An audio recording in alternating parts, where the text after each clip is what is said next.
Thompson Ezenago? Yes, that's him. He's anything the matter. Hey! What is it? I was in the village square the day he swore never to return to Igbo kingdom. Now he is back. What is he doing here now? It is possible he has changed his mind. Men can change their minds. Change his mind? Change his mind, you say? Oh, yeah? Alright, Amaka. I am very, very sorry because I am seeing this thing from a different angle. Really? Yes. Thompson Ezenago has never been known as an impulsive man.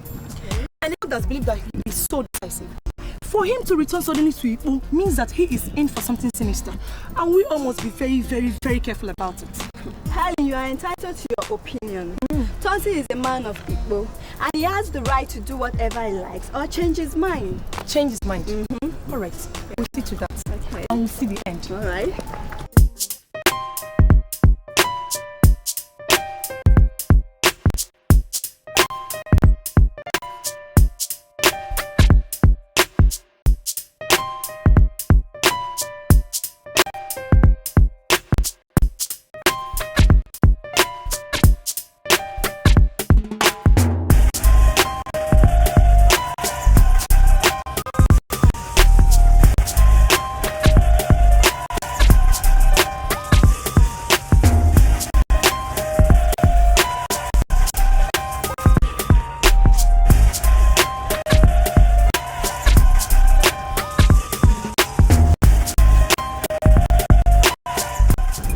You know, some people saw when you were driving back and they got scared. I don't know their reasons. I heard it and I decided that I should come and see you and bid you welcome. I am happy. I am indeed excited. I mean, yes, indeed I am. That somebody as important as you, Odaligo of Igbo land, has come to welcome me. I'm overwhelmed. But you rightly said, when I was coming down driving, some ladies saw me and they were looking at me as if I am a stranger, an alien to this land. And I was amazed. But you recognizing my presence, I'm overwhelmed.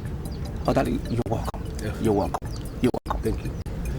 You know, in as much as we are drinking already, I want us to get down to specifics. Thompson, I know you. Why are you back in Igbo?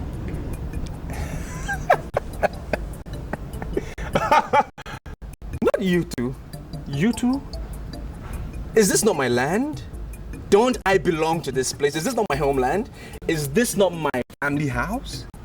So why are you asking me that question? This is my land. I belong here. I am asking the question because I was in the meeting where you went berserk and said you will never return back to this land. You said then in that meeting in the village square, remember, that the land of Igbo, the great land of warriors, was actually the land of murderers. Many people weren't comfortable with that conclusion of yours. So I don't understand. Why are you suddenly back in this land? I remember that day. I can never forget that day.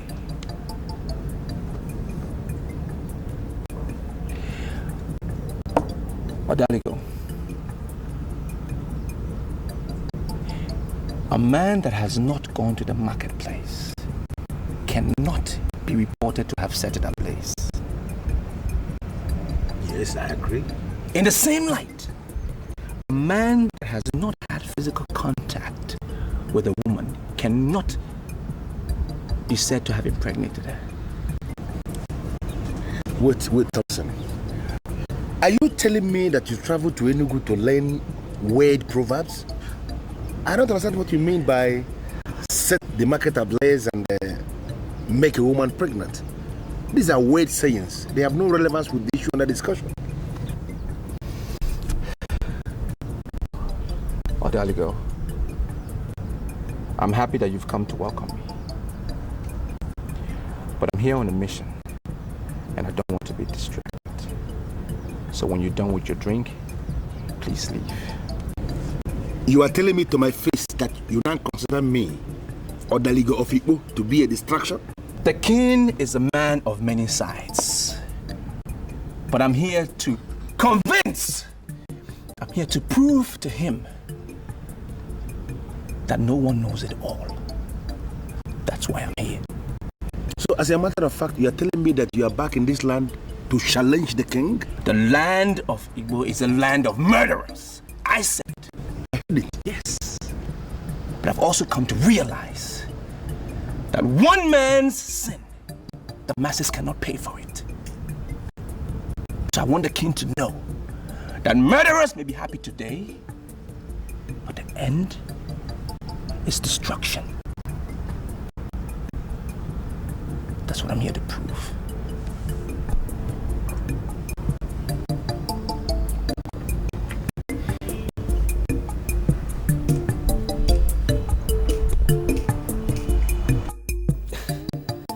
Father, you have talked so much, and trust me, I am getting quite confused. Could you just kindly talk plainly, please? My son, let me refer you to the Bible. And let's go to the book of Matthew 11:12, which says, and I quote, that right from the days of John the Baptist until now, the kingdom of God suffered violence, and violence take it by force. Father, I've heard that from you 1,000 times, and believe me, I don't know how that concerns me. You see, that quotation is not only relevant to the kingdom of heaven as it were, but to other kingdoms, like kingdom of man, kingdom of animals, kingdom of fishes. The violent must always succeed because they are used to taking things by force. That means I will always expect you to be violent at all times. Father, please, seriously, I don't get it. Violence has been associated and linked with terror. Terrorism has been made very popular in the world over. Now, why are you asking me to be violent? You see, people get to power through violence and remain relevant using instruments of violence. That was how I got to this post of the king. And I expect you to stick to that. But in doing that, you must be firm. You must be definite. Above all, you must be brutal. And, of course, you must be ready to crush every opposition that comes your way. That is the only way for you to survive. Father, I'm sorry to hurt your ears, but that is an absolute contrast. Well, contrast depends on what you mean. All I'm saying is for you to remain relevant in the scheme of things. I still don't get it. Father, every morning you wake up and pray for peace to reign in this kingdom. The people of this kingdom look up to you as a symbol of peace. Now, why are you asking me to get involved in something that you know would eventually destroy this kingdom? My son, listen. All I have done is to speak to you like a father would to his son. Listen to me and be happy.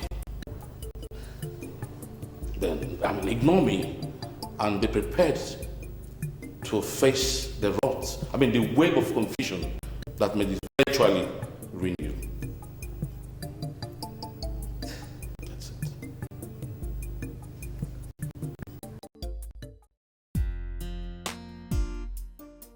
Are you a spy? No, I am not a spy. There is a gun in the truck you parked outside there. I am wondering what a gun bearer is doing in the house of Odaligo of Igbo. Well, I'm really sorry to give you a bad impression. That's not a gun. It's just something that looks like a gun. Well, how did you know that it is there? Forget how I came to know. Are you here in peace or are you a spy? No, I am not a spy. I am here in peace, actually. My name is Abigail. I came to Igbo land to buy a land. and I was referred to you. That's why I'm here. Well, I am not the only one who deals on lands here in Igbo. There are many others. But the credible truth that you can verify easily is that I am the only one who deals on genuine lands. Well, I know that. And that's why I came here, because I want to buy genuine land. If not that, I've gone to the others that I was referred to. So... I'm sorry to say this, Charles, but do you think you should share with me what you've discussed with the king? And why not? Are you not a human being? Of course I'm a human being, just a woman. I'm simply your girlfriend, not your wife, and not even your fiancée. Don't you think it's not right for you to share with me what the king discusses with the prince? You know, you never stop impressing me because you always seem to be one who is tradition and culture driven. I don't understand what you mean by that. I'm just telling the truth. Kingship in this land is a very serious issue, and you don't have to discuss with an outsider what the king discusses with you.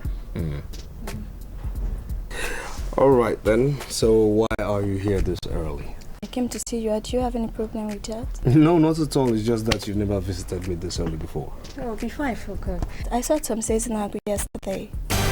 Thompson is now. Where? He was driving down from Abata village. He didn't say anything to us, but he looked suspicious. Suspicious? What kind of mission? I don't know. Thompson is back. I want to be very sincere with you. I have the exact kind of land you need for your said project. Oh, that is very nice. Why don't you just show it to me so I can just purchase it immediately? And please, do not look down on me because I am a woman. I represent a very rich and influential company in the city who is ready to invest in this big time. It's going to help the people of Igbo, actually. You are not getting the issue. A lady that moves around with something that looks like a gun is looking for a land in Igbo to establish a motel and a casino. I am not comfortable at all. Why? Because something looks like a gun, does it really mean that it is a gun? Well, you need to understand that first impression is absolutely very important. I am a man of Igbo, respected by all, and I hate to make mistakes. Well, the people who referred me to you actually said that you were fearless and brave. I wonder why you're not living up to their reputation. If you know what I represent in the minds of all the people that live around here, you won't be saying that kind of thing you just said now. Okay, fine. I'm sorry, I did not mean to offend you in any way. But I desperately need to buy this land so that my project can go on immediately. Yeah, you're going to buy the land, but you have to go and come back. I have to consult all the people that must be consulted before we talk about this issue.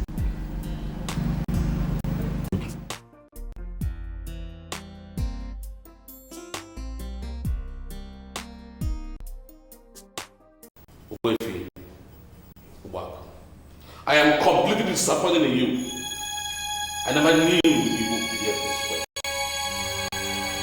You went around clamoring for the reintroduction of an Omoa. But you stand to gain from something that obviously was supposed to have been banished at times. And only recently you brought it forward before my eyes, on my throne. I do not mean to upset anybody, Your Majesty. But if you hear me out, you will realize that I'm under attack for nothing. No, you are not. Let me put it to you here that I am king today. And two captains can never control a ship. I am in control of Igbo Kingdom. And I will never allow the introduction of Omoa. Not in any form. Your Highness, the representatives of the elders of Igbo Kingdom are here to take a decision. And the meeting is just starting. Yes, you are the king. We agree.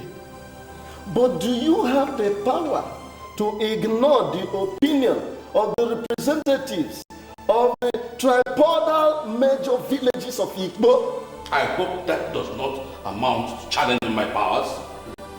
Does that? Who am I to challenge the king? As a matter of fact, we are very much eager to listen to the king. But of course he demands that the king reciprocate the same gesture. Okay, go ahead and say what you want to say. Thank you very much. What I am saying is something you know already. Perhaps this will serve to refresh our memories. You as the king sits at the head of the executive arm of the government. You are the head of the masquerade, and the masquerades are members of the executive arm of government. The Omoja is the head of the judicial arm, while the many age grades in the Igbo kingdom are there as the members of the legislature. This goes to show that this separation of powers, which many conclude came with the white man, was already in existence in the Igbo kingdom long before the arrival of the white man. You have only ended making rhetorics with you. You have not said nothing. Could you hit the nail by the head? All right. I want the council to take a decision. In fact, we must install an Omoja now, immediately. And that is the only way we can remain relevant in the eyes of the people we rule. Three of you are asking, do you realize that an Omoja must necessarily be a woman? Yes, Your Majesty. And that is for a purpose. To give the women reason to believe that they are members of the ruling class. And I also want to say here that an Omoja is part of a laid-down tradition of our people as it concerns administration and good governance. I completely support Ogbuefi Obako. We must select an Omoja now. Chiapadogo, you have heard their views. What do you have to say? Your Majesty, what I hold as my view are no longer necessary. Because you and I know that we have 3 main villages here in Igbo land. And the representative of 2 villages have said that they need Omoja. I completely disagree with you. Why don't you be man enough to say where you belong? Are you in support or are you against? Well, if that is the case, I want to make it clear to you that noblemen do not hide truth. So I am in agreement with the members of the cabinet. My fellow cabinets. So Omoja must be selected immediately. Fair enough. Since the cabinet has decided that we must have an Omoja, as well appoint a male Omoja, because I won't govern with a woman. A male Omoja? That is abomination. That can never be done.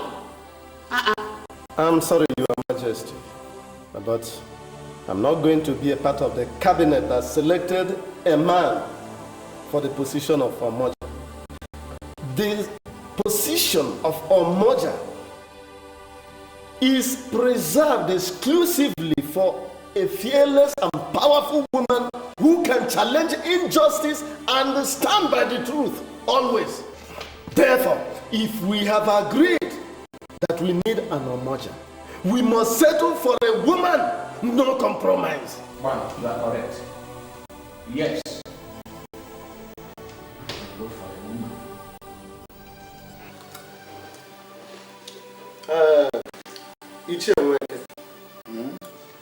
One thing I want you to understand is that this kingdom is sinking by the day. Injustice is being tolerated and many crimes are not being punished. Therefore, we need an Omoja. And we have to be very fast about it.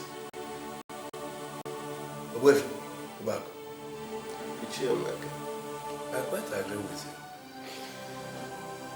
But I'm afraid What do you think will happen if the king refuses to endorse the woman to be presented as the Omoja? That one shouldn't give you a sleepless night. Yes, shouldn't give you a sleepless night because he doesn't have the power to refuse. Or have you forgotten that the Akupe Omoja, that is the hand fan, which is the symbol of authority of the Omoja, yes, is not with the king.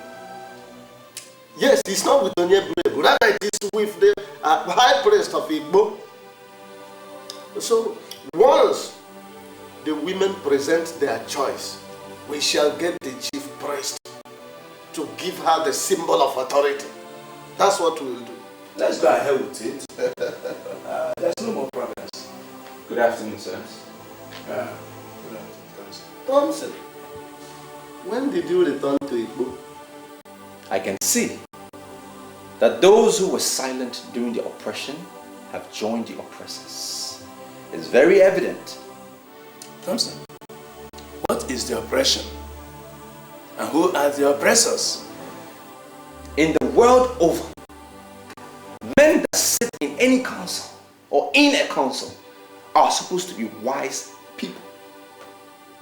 Why is that not the case in my homeland? Why? Thompson, are you accusing us of being unwise or what? All of you know when the king traveled and returned from Abanabo, he presented the Ugezu to the elder councils. And what did you people do? You applauded him. But my father challenged him, and that very night he was killed. Onyeburuebu was crowned king.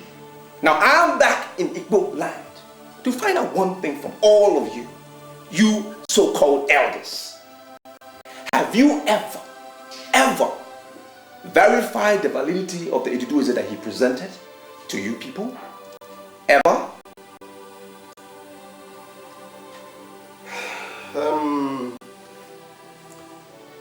I was not in Igbo when the king was crowned. All the same, I want to get something very clear from you. Are you implying that what was presented as Ugezu is not valid? Whether you were in town or you weren't in town is not important. I am back in this land to find out something. For as long as you elders refuse to investigate why my father died on the night he challenged the king, his blood will continue to cry for justice. I will bring out the truth. Good day.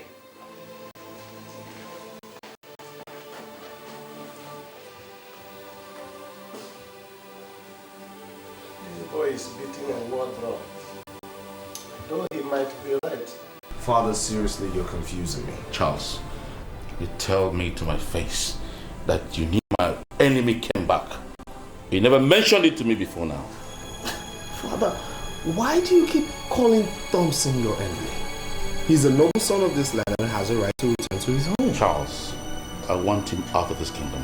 And I want you to use your good offices to make sure you do that. And I ask why? His presence irritates me. His existence in this kingdom provoked me to the point of wanting to do the unthinkable. Now listen, he has to be out of this place and use a good power to do that, or else he goes the way of his father. The lady who told me of his return did say he looked like one on a mission. What stupid mission are you talking about? She doesn't give details. Precisely what we're going to find out. It's your assignment. Excuse me. When did you say his meeting was going to be over? We'll be here in a jiffy. This is Her Majesty, King Onyeburuebu of Igbo Kingdom.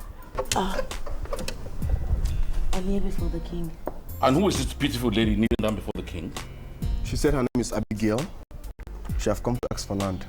She wants to be the hotel in Igbo Kingdom. Get up, my dear, and come with me. Okay.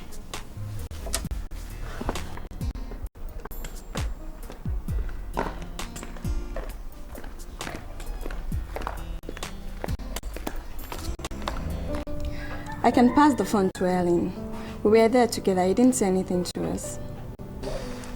You said he looked like one on a mission. Can you explain what kind of mission? What I said has no meaning at all. It was something that just came to my head and I said it. May I inform you that the king is interested in this particular mission, and as such you should be ready to do some kind of explanation to the king himself. Why are you doing this, Chas? I don't want to come over and face the king over something that has no meaning. You have to take it as that. Pass the phone to Helen.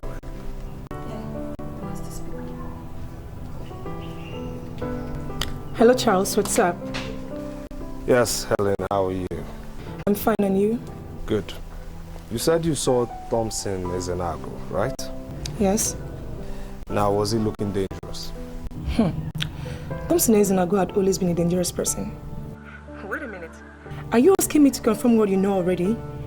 Did he tell you anything? See, Charles, it will be better if you can come over to Amaka's place so that we can talk at length, instead of you wasting your money and phone. At least you're not far from our house. Okay, we're waiting.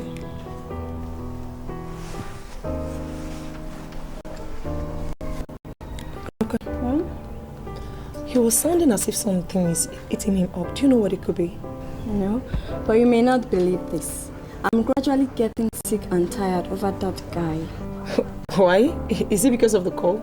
No, but that's the truth. I don't like that look. Forget it. Men can be funny at times, okay? Your Highness, I once overheard two men saying that the king of Igbo is a subtle man and an easygoing man. I never understood what they meant until today. I must really say that you're quite different from all of the kings I have met. Thank you. I want to take that for a compliment. But on the contrary, I'll be disappointed if what you're telling me is that you've been meeting with the other kings in the various kingdoms. Oh no, I'm very sorry, Your Majesty. It's nothing of that sort. You see, I'm a licensed property consultant, and my business allows me to have a lot of clients, which includes kings, government officials, business tycoons. But whatever relationship I maintain with them is strictly official, nothing more. Okay. You're asking for a parcel of land on which to build a casino and a motel, right? Yes, sir. Then when are we expecting the Germans who will bring in the hard currency for this project? Well, Your Highness, first things first is to acquire the land. Of course I've assured you the land. Oh, thank you very much, Your Highness. I think the second phase now will be registering the land with the relevant government offices. And after which I would invite my investors over to inspect the land properly. And if they're satisfied with it, then their funds will come in.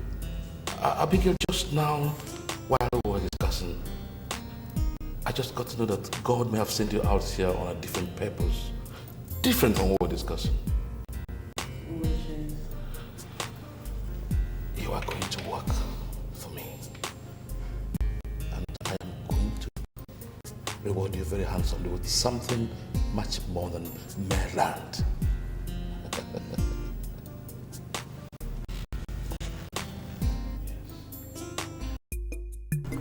Ojiana, continue to drink your wine. You see, I am convinced that you have not brought me over to your house just for us to have a drink. I am Ojiana, the priest of Igbo. So let us talk before we continue drinking. Even if you continue to drink while we talk, there's nothing wrong about it. Our people say you should go on to pour in the wine while you pour out the talk. Maybe that is why the white man says in Latin, "In vino veritas," meaning the truth is in the wine.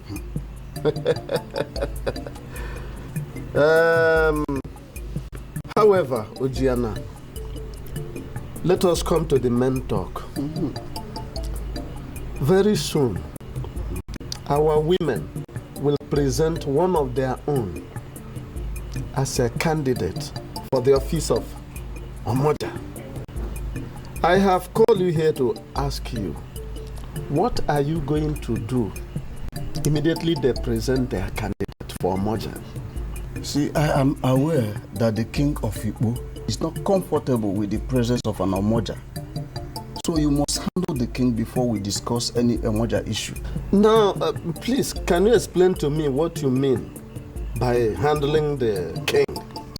You see, once we stand in the center of the square and present Akupo Moja to any woman, she ceases to be an ordinary woman. She becomes a masquerade just like men. And you know that an Omoja possesses a special quality that makes her see more than what others see. People don't tell lies to an Omoja, because if they do, she must eventually find out the truth once they stand before her. You see, is that not the more reason why we must do everything possible to install an Omoja in Igbo? Because we have so many liars here, both in high and low places. You can agree with me, Ojiana, that we don't need them. We don't need them around us. You see, I am convinced that there is conspiracy in this land. The king is aware of it, and that is why he has always kicked against the reintroduction of an Omoja in this land.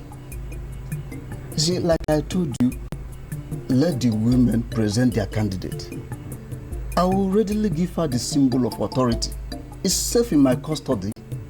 Good. That's what I want to hear. Thank you very much, Ojiana. I'm very happy to hear this. Now we can continue to enjoy our drink.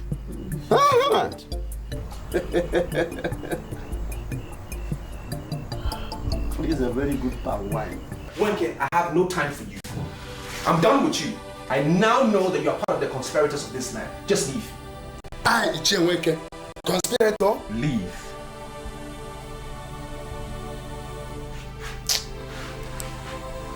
I'm sorry, Thompson. But suffice it to say that you are wrong. I will not come to you if I were actually a conspirator. Can't you understand what I'm saying? I am sure you remember that day. I know you remember that day. A man traveled to Abanabo, right? Abanabo is where he went, and he came back with something, I don't even know what it is. He presented as the Ugezu. He presented it to them. And the elders were applauding him, they were clapping.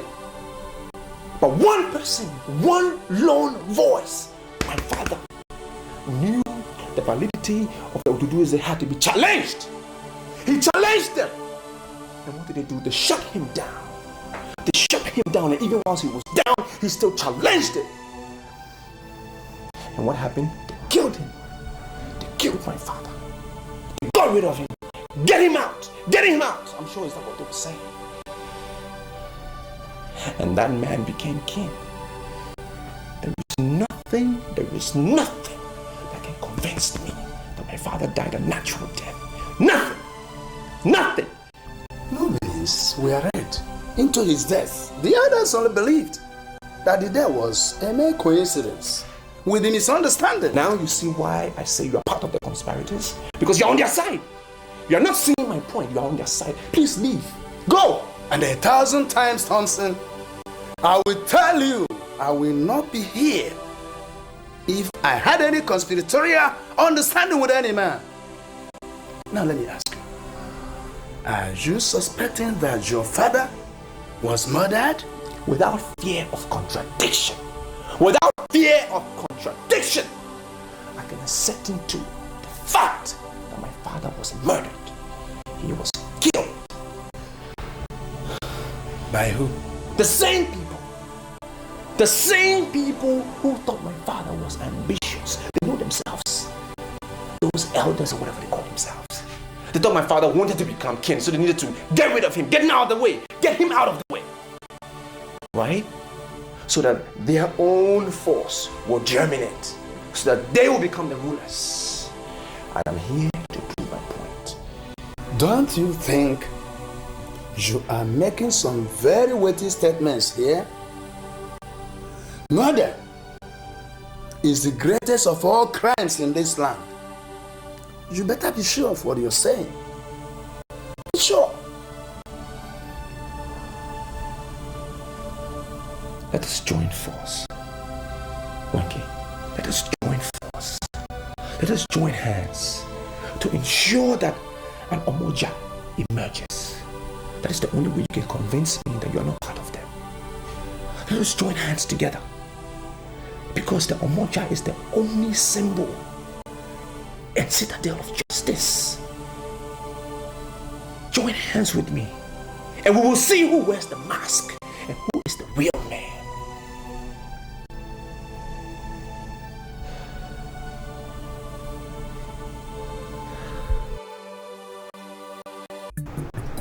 A strange lady enters this palace, has a long discussion with the king.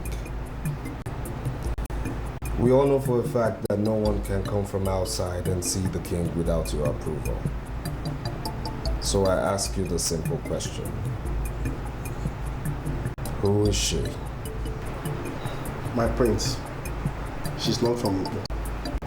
I didn't ask you of her origin. Who is she? Her name is Abigail. She's a consultant. She came to ask the king for a land and had a long successful talk. Now what do you mean by successful talk? I wasn't there when they discussed, but when she stepped out from the throne room, she told me that the king promised her the land and so many other good things. Things like what? My prince, I'm only a guard in this palace. I have no right to ask the visitors what she discussed with the king. So I didn't ask her because I now have no such powers. You may leave. My prince, the king will be delighted to tell you what he discussed with the girl. If only you go ask him. Get out.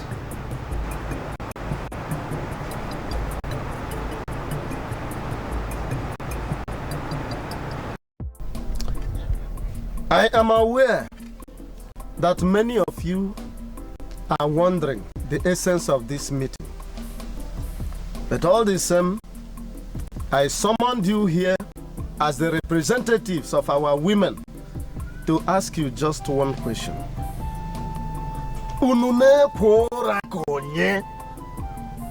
Why are you sleeping your lives away when there are challenges on the ground in Igbo?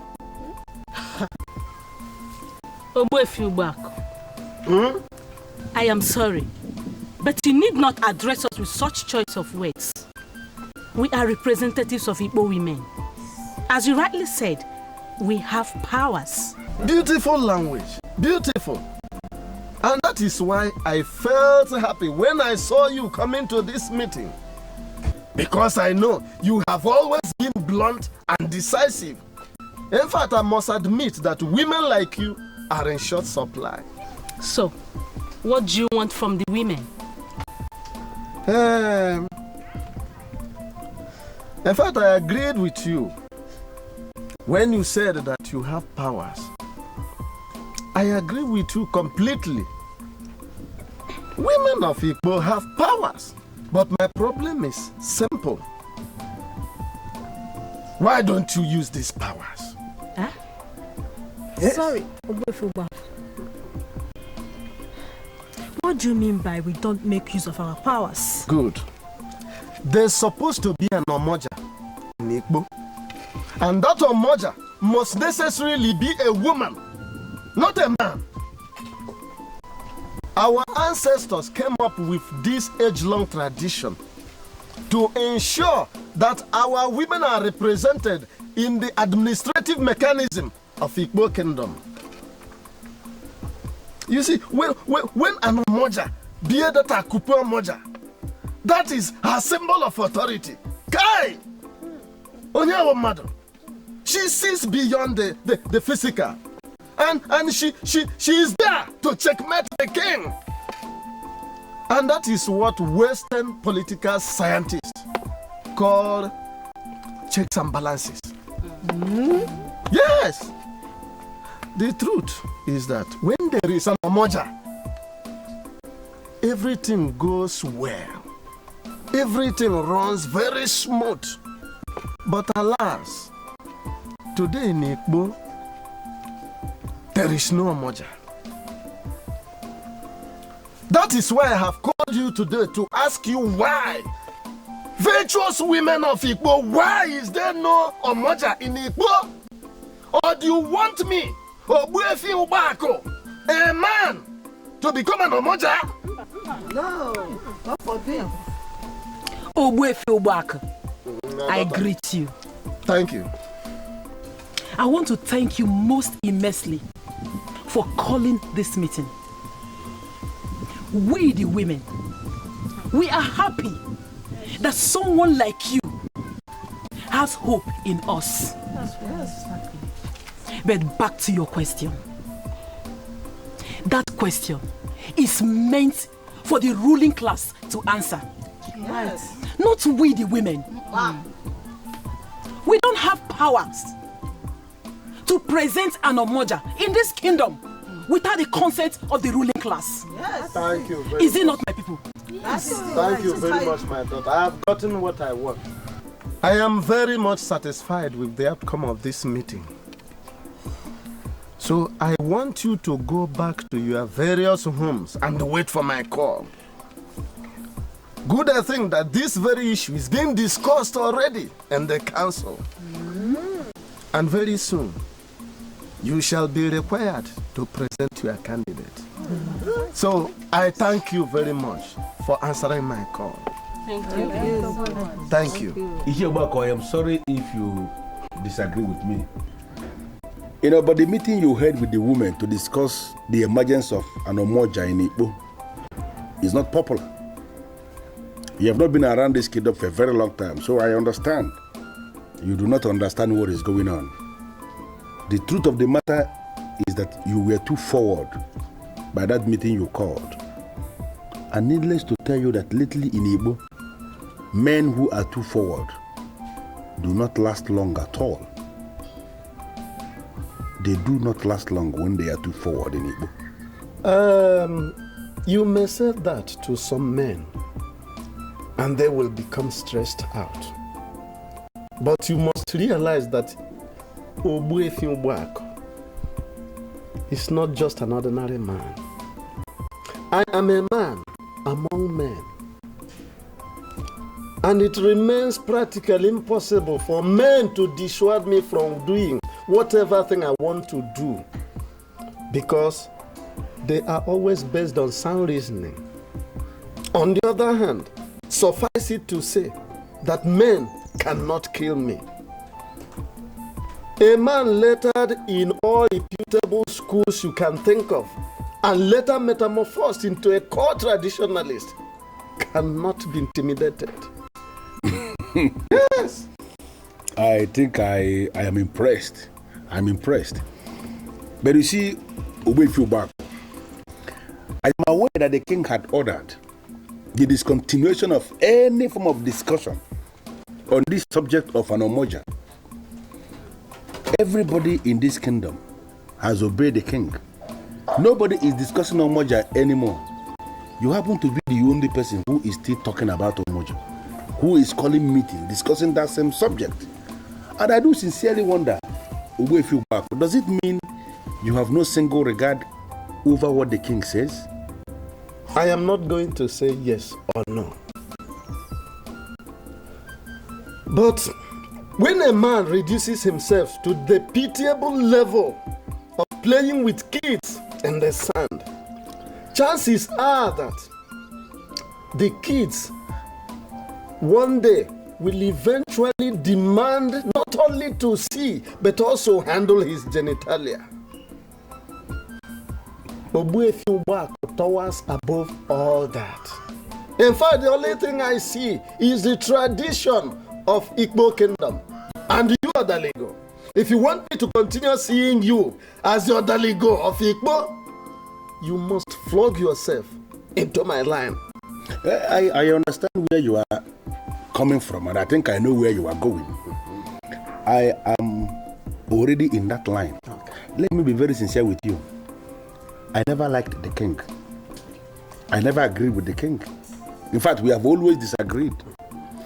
The issue here is that I decided to be on my own, because I have not managed to see anybody who I can liaise with, who I can work with. Now that I have a man who is as exalted as a Wefu back of Igbo, reasoning this way.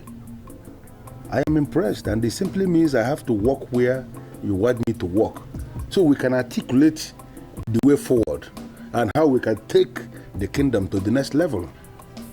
Yes, we must have to continue. We don't have to quit, because they say quitters never win and winners never quit. Oh. Wait a minute. Wait a minute. Ichemweke. Are you telling me that Ugezu is trying to dare my power or something? Your Highness, even as we are talking now, he's holding a meeting with the representatives of the women. And they are discussing on this Omoja issue. But why on earth should he go ahead to do such nonsense? After I had personally ordered that nobody discusses this issue until I made my decision public. I even went as far as asking Ichio Palugo to move around the entire kingdom to disseminate this information. Yes, he did. Ichio Palugo came to me and told me what you ordered. So why is he trying to wake the sleeping lion? Huh? Your Highness, I think the best thing we do is send for him. Needless to remind you that Ugezu is such a great orator and can convince people to go to war. Send for him and toward the meeting he's holding with these women. Otherwise, he can tell them something that will truncate the relative peace we are presently enjoying in this kingdom. It's my candid opinion. Thank you, Your Highness. You see, your level of profile is a little intimidating, but I'm impressed. But what really baffles me is how much you know about me. You know so much about me, and that is becoming a little worrying. Do you really think that I know so much? Yes. Yes, you do. As a matter of fact, you know too much. You know my name, you know my first name, you know my last name, you know I'm from this village, you know where I'm from, you know this is my family house, you know I just came back from Enugu. I think you know too much. Question is, who are you? Well, I am so sorry if I scare you. It's not intentional. I come in peace, okay? I'm a friend. Like I told you before, my name is Abigail. I just breezed into town and I was bored, and I heard some people talking about you, good things, so I decided to trace you, that's all. I see. So these people, what are they saying and who are they? Well, I would only, think that they're your people because I met them here. Actually, it was opportune to sit down in a bar where they were saying all these good things. They mentioned your name and they said that you just came back from Enugu. And that also that your presence has caused a lot of trouble. I mean, evildoers are so uncomfortable, and they were so scared of you. Most importantly, they actually said that you were one of the very few people left in this village that could be trusted. I mean, naturally, I would go and look for such a person and make him my friend. I guess that's why I came, nothing else. I see. Okay, so now that we have met, what's next? I would just go back to my hotel and rest. It was really good meeting you, and everything that's said, and my journey here has been worth it. No, but hold on. You can't just go like that. Why? I have to go back to my hotel and sleep. Really, they said a lot about you. My expectations were that high, and I wasn't disappointed. I see, but Abigail, listen. I don't want this to come across to you in the wrong way, okay? But I want to compliment you. I think you're a very beautiful woman. I know you know that. People tell you that every day, but I'm really glad that you're not from this village of murderers. You're from outside, so I can associate with you. Coupled with that, I think I'm attracted to your boldness. I mean, following up, checking on me, it's interesting to know. So, can we be friends? We can chat some more. I mean, besides, I'm here all alone and I could need some company, someone to trust.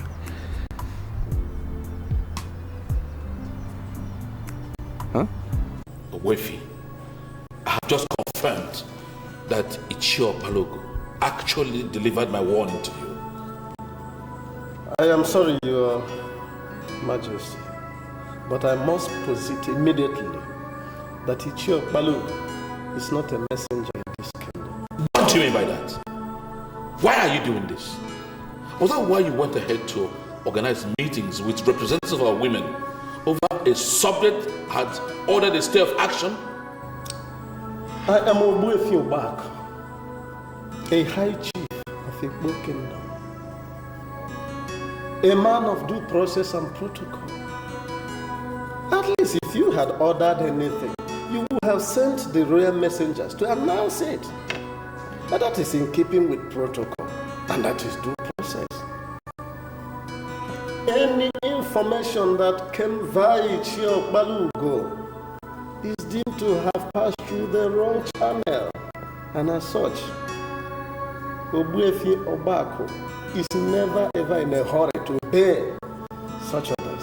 Obuefi, you're daring me. Obuefi, you're provoking me very, very fastly. And you know I can decide to deal with you right now. I'm sorry, Your Majesty. I must submit that you are angry for nothing. As a matter of fact, I am committed to the protection of our cultural heritage. And as a matter of urgency, we must instruct our women to present a candidate for the office of Omoa. Or else what happens? I will not want it to appear as if I'm trying to challenge the king. But the truth remains that an Omoa must emerge. I have already discussed with Ojiana, the priest of Igbo, and he has confirmed to me that he will readily release the Akupe Omoa to any candidate that the women will present. Okay, I see. In that case, Ojiana has a case to answer. He will have to tell me who gave him the permission to hold secret meeting in this kingdom. Well, I'm sorry, Your Majesty, but I think you are going too far. Because you know as well as I do that a man that lives in a glass house does not throw stones.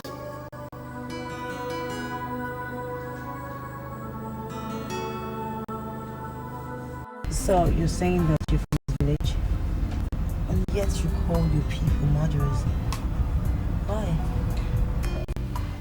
My father is crying from the grave for justice.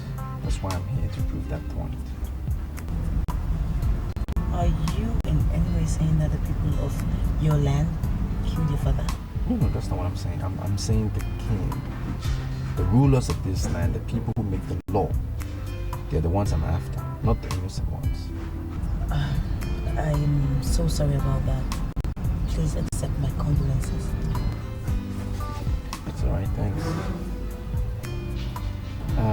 So, why are you in Igbo land? Well, I'm actually on sabbatical. I'm holidaying here, hoping to find one or two friends I could really relate with. Okay, nice. So have you found any friend yet? Do you consider me as a friend? Yes, of course I consider you as a friend. I mean, you have actually proven those boys right. They were talking about you. Okay, interesting. And how long are you going to be around? Well, I'm still very much around, you know. By the way, what you doing in Enugu? Oh, I love children. I'm into babies' wares and toys. Yeah, that's what I do. I sell those.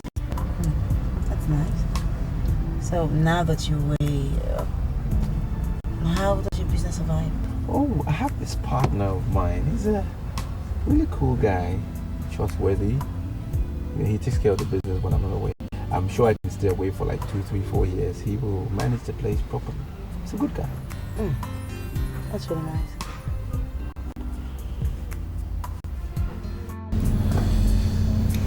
Can't you direct me to his office? I am the prince of this land and as such shouldn't be kept waiting. I've already told him that the prince of Igbo is waiting for him. He's on his way. guys taking too long? Oh. Good day, sir. Sorry for keeping you.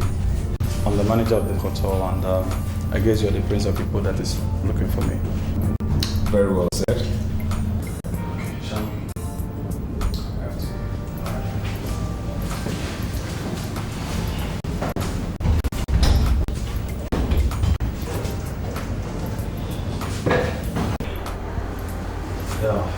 Well done, sir. Please sit down. Thank you. Well, I don't intend wasting too much of your time because I do understand how busy this hotel could be and the pressure on your time as well. Alright. I'm here looking for a guest, a girl, in your hotel. And what's the name, if I may ask? She's an internationally acclaimed consultant by name Abigail.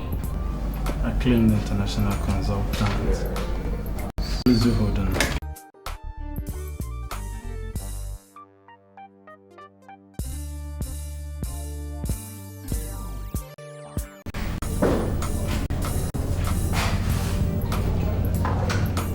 Hello, sir. Do we have any guest by name Abigail? Acclaimed international consultant. Hold on.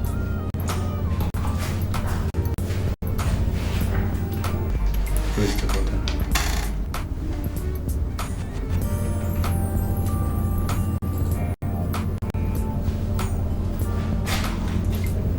Sir, we don't have any guests with that name. Alright, thank you. I'm sorry, sir, we don't have such name here. Are you sure? Of course, my receptionist must have checked very well before confirming to me that we don't have such name, okay?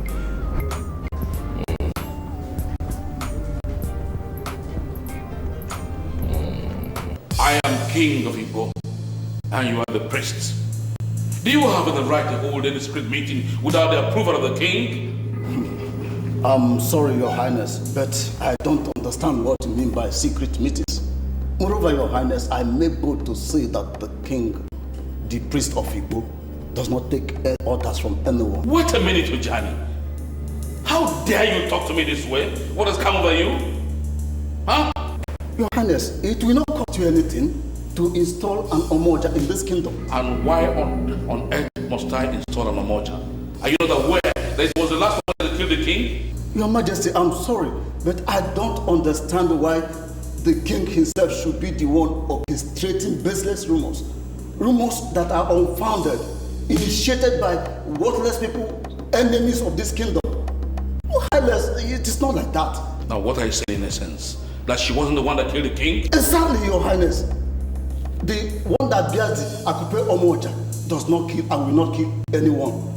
Nwanyema Obidozo, the last Omoa of this kingdom, did not kill the king. When it was time for the king to die, the king died on his own. And when it was time for the Omoa to die, she equally died. So you see, we shouldn't base our fast on unfounded rumors. Ojani, I expect you to bring that symbol of authority that I could pay to this palace. Hey, Your Highness Mbama, it cannot happen. What? You mean you will disobey order from the king? Your Majesty, when the kingmakers elected to make you king, the symbol of authority was in the custody of the priest of Igbo land. It was never in your custody until you brought the Ugezu. So the same thing with the women. If the women elect their own leader, then the symbol of authority will be given to them. So for now, nothing can be done about what you're saying. Ojani, I've called you 3 times. And if by sunset tomorrow you don't return that symbol of authority to this palace, you will see what will be before you. Your Highness, you can go ahead and do whatever you want to do. In fact, do it right now. I don't care. I will never sell out the tradition of my people because of mere threats. Your Highness, do it right now. Ojani.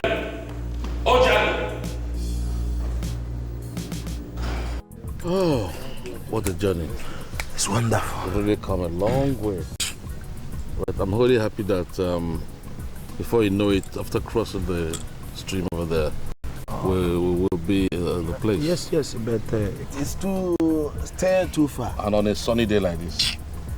God forbid, the whole place is airy. Anyway, it's not raining. I'm sorry for what I want to say, but I just thought I should say it. Go ahead. This issue of your name, I'm not comfortable about it. Are we here to discuss names? I think we are traveling to Abanabo, where it is customary for any king in Igbo to obtain the Ugezu. Anyone that succeeds will be crowned king in Igbo. So why are you complaining? Why I'm a bit agitated over this matter is that the Onowu Abanabo might give you the Ugezu on a platter. But it may also be given to you. Why are you complaining? I still think you need to look at those names and have them changed before we proceed. My names are Ezenago, Ugezu. And all these names were given to me by my father. And I have been answering them all my life. Suddenly you want me to change them. Why? Along this lonely road to Abanabo. Why? Our people say there is something in the name. Ezenago means you are desirous of being king. Ugezu also means you are a king, perhaps in the midst of kings. And these two names are self-explanatory. And they portend danger to me in view of this journey. Let us call a spade a spade. Let us go there on neutral ground. Okay. Let's be fair. He who must go to equity must go with clean hands. Okay?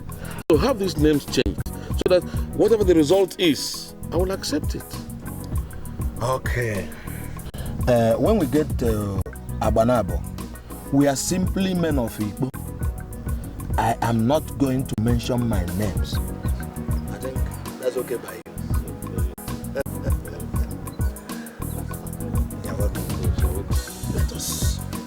Let's continue. This West is getting. Sorry.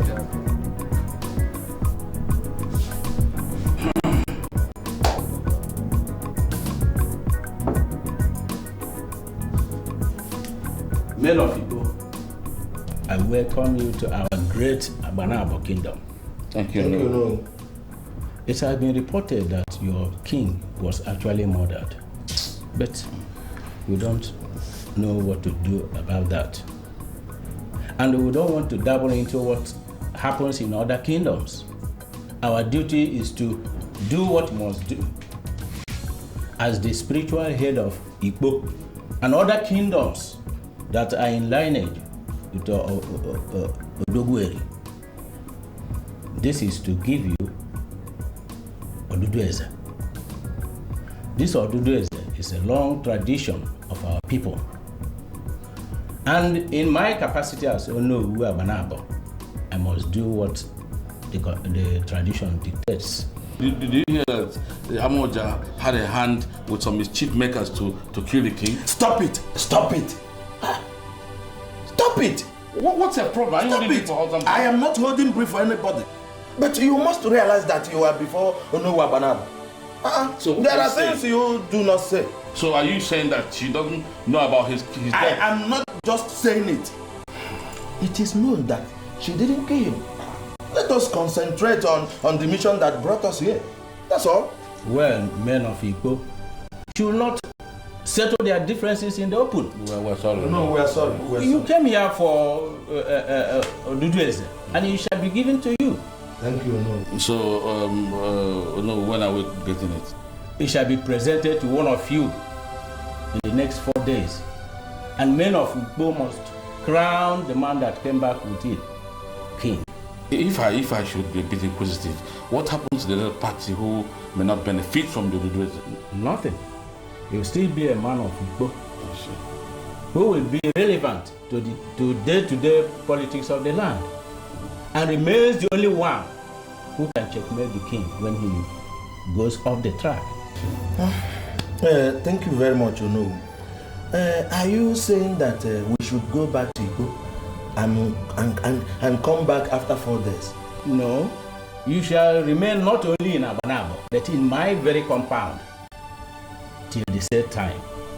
I have enough to entertain you people. Oh no, Abanabo. Oh no. Oh no, Abanabo.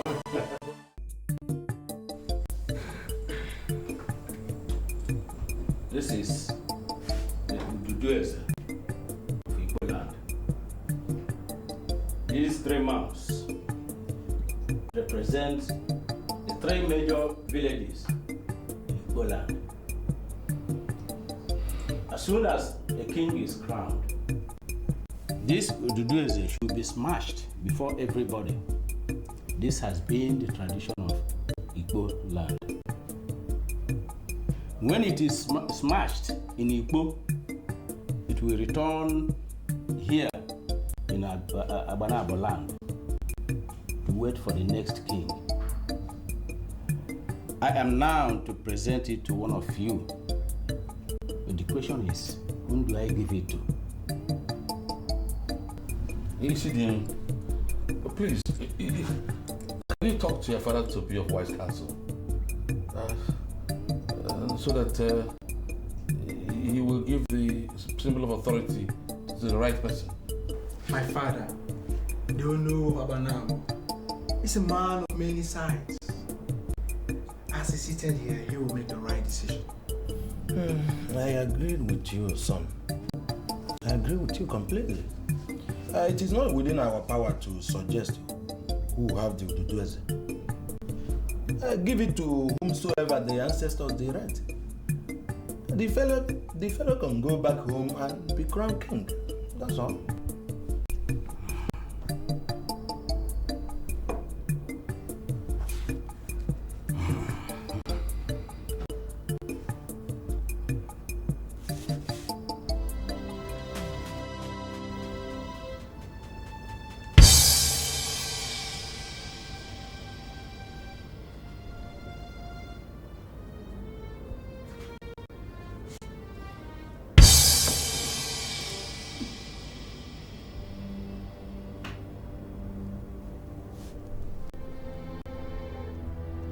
What's the meaning of this? Huh? Are you playing games or what? It then means Igbo should continue without a king for the next 21 market days. Why? I ask why? We're sick and tired of living without a king. Which was why they sent us out to come and fetch the Ugezu. And you are here telling us to wait for another 21 market days or whatever you call it. Must we remain indefinitely without a king? Must we? It is possible that one of you is the next king of Igbo land. The truth is that the ancestors have not revealed it to me. And I am not going to present the Ugezu without the ancestral approval or confirmation. Go and come back after 21 market days. I will never allow the reintroduction of an Omoa. She'll get to know how I killed Ezuruonye. And also get to know how I manipulated my way to the Igbo throne. Ujani must render the symbol of authority. Otherwise, he dies. Ujani must render the symbol of authority. Otherwise, he dies.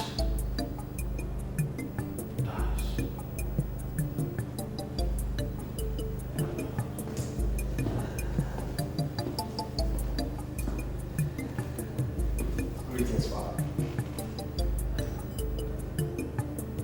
Father, you don't look well. What's the matter? The kingdom of heaven suffered violence. The violent take it by force. Have you ever bothered to find out the meaning of that statement?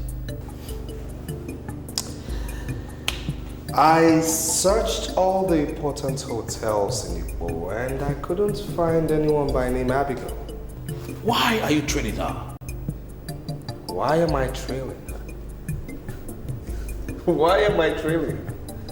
I mean, a strange lady walks into this palace, extracts a promise from the king.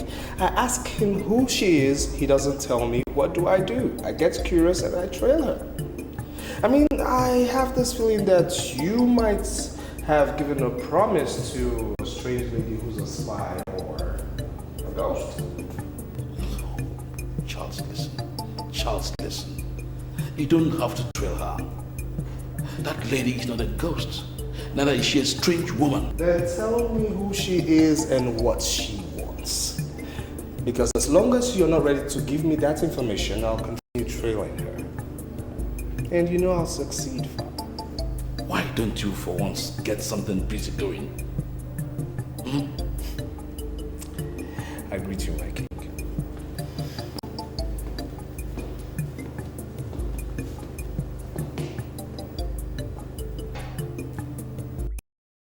I am sure you remember that day. I know you remember that day.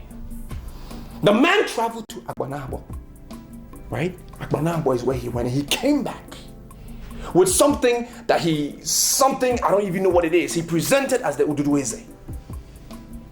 He presented it to them. And the elders were applauding him. They were clapping. But one person, one lone voice, my father, knew the validity of the Ugezu had to be challenged. He challenged them. And what did they do? They shut him down. They shut him down, and even whilst he was down, he still challenged it. And what happened? They killed him. They killed my father. They got rid of him. Get him out! Get him out! I'm sure is that what they were saying. And that man became king. There is nothing that can convince me that my father died a natural death. Nothing! Nothing!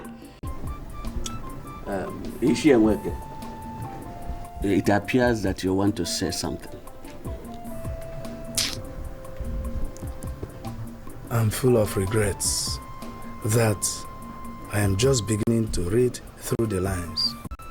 I will ask you immediately to explain what you mean by reading through the lines.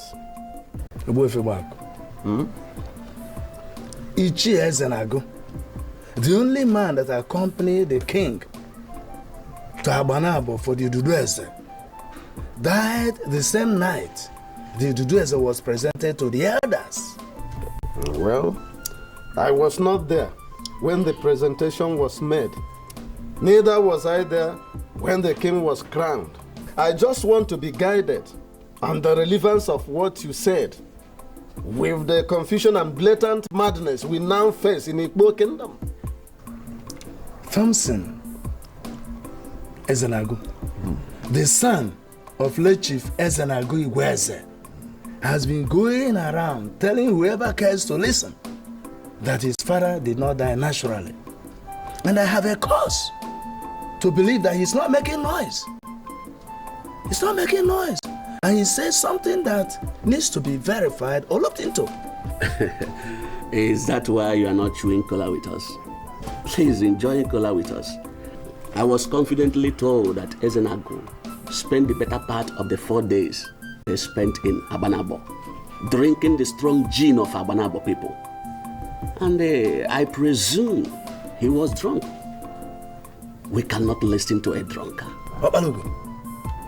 Even if he soaked himself in the strong gin of Abanabo, the Ezenago I know made an emphatic statement when they came back. He told us that they were not presented with any Ugezu by Omoa Abanabo. But you were there. You were there when the king presented Ugezu. Why must we listen to this drunkard? Come, Ichia Balugo. I hope you are not being personal now. Not at all. You are not being personal now, Balugo. You were there as well as her. Did you or any other person verify the validity of the item that was presented unto us as Ugezu before we crowned him Onyebrem of Igbo land? Just wait a minute. Are you in any way insinuating that what the king presented is not original thing? Can't you see that nothing is working well in Igbo land? And the king is not committed to the unqualified protection of the cultural and traditional values of our people. And this simply shows us that something is wrong somewhere. And we must rise up as elders. Well, a lot of things are coming up. And I am equally beginning to read through the lines. However, there are things I need to clear independently before I reconvene this meeting. In that case, we will come back anytime you send for us. But I must say that all is not well in the Igbo kingdom. Don't worry, I'll get back to you.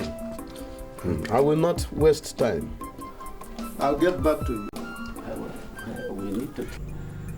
We all heard what Ogwefi Ogbaku said. Let us not see it like I'm parading myself as a leader. No. I only want us to start on time, to check and select the right person to present, so that the men will not look us like we are not organized. But there is something that I've not actually told anybody. Okay. Ubako, I mean, the same Ogwefi Ubako, was the first man that came to marry me. If not for my late father, he would have been my husband today. Uju, hey, what you are giving us is your life history. How does that concern us? That is not the reason we are here. Okwoma has just raised an important issue, and I think we should dwell on that. Nkoloma, you would have allowed me to finish. I thought you wanted to know why my father turned his family down. All the same, that is not our business. But if you feel it is, you may continue. Let's hear you. Thank you very much. Ubako came from a family where madness runs. When he was in the university, before he finally traveled to New Zealand to major in anthropology, he was treated of migraine. Go. Yes. By all the physicians that we have here in Ukbo and the environ. Ask anybody. And what is our business with that, Uju? He is today the Ogwefi of Igbo, the head of his kindred, and a noble man. He gathered us to make a noble request, which we must definitely not turn down. What I'm trying to say is that Ogwefi is a fortune that we must not listen to. Uju! See, the soundness of his brain is questionable. And I see it as an irony that the sound women of Igbo must gather to discuss the observation of an unrepentant traditional activist. Uju, now I know. The mere fact that Ogwefi Ogwako is richer and more popular than your husband these days is the reason why you speak the way you do. You are made jealous of his achievements. Exactly. And we cannot sit back here and watch you drag us into it. Okay, let me tell you this. Do you know that the king is against the glamour of an Omoja? Or are you trying to tell me that you're going to listen to Obako and go against the wish of the king? Anyway, the king has not told us anything officially. And in the absence of any official communication, Uju, the women of Igbo, the entire women of Igbo, must continue to work with the information at our disposal. Yes. Please get that. Is that it? Your Majesty, this is a surprise. Many people have visited me at night. Some at the wee hours of the night, some at the odd hours of the night. But this is the first time a king is visiting me at night. And I wonder, why? To what do I owe this honor? The toad does not run in the afternoon for nothing. This is an established fact. It's a saying that is as old as life. Been used within this kingdom and beyond. I've already said this. May I ask you, what do you want me to do for you?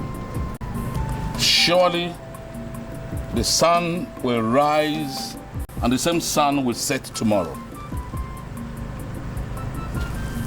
Before the sun sets tomorrow, I want Ojani the priest dead. This is my mission to you. He must be executed and no excuses whatsoever. I will not be part of this, Your Majesty. I'm sorry. I cannot do this. Why? Here is a man that has been bluffing me. Refused to surrender an instrument of authority, Akupe Omoa. He been proclaiming to be powerful. I mean, who gave him power, for heaven's sake? But I'm going to teach him a lesson. That's why he must die. So that even in his grave, he will realize that I am king in Igbo. Your Majesty, everybody knows you are the king. But are you aware that kings in Igbo, they do not soil their hands in the death of their subjects? They do not. Oh, that I know too well. But can you legitimately look me in the eyes and say that a man that has been consistent in disobeying the king is still a subject? Of course not. Ojani is no longer a subject. In fact, he has grown larger than life, larger than his master. And this is why he deserves to die. He must be out of my way. No, Your Majesty. One thing for sure, I will not discuss this meeting with anybody. I will not. And I'm not going to be part of the killing. Can you swear to anything that you've not been bought over by somebody? Otherwise, how dare you try to refuse and express order from the king? I am not disobeying you. Sooner than later, questions will be asked. Left, right, center, all over. And you will be ready to answer them. And what do I understand you to mean by that? Your Majesty, to continue your relevance in this Igbo kingdom, you must answer those questions as they come.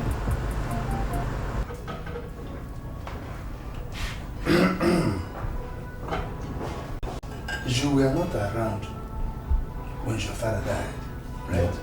I wasn't. And you were also not around when we handled the politics that resulted in the installation of King Onyeburebu of Igbo.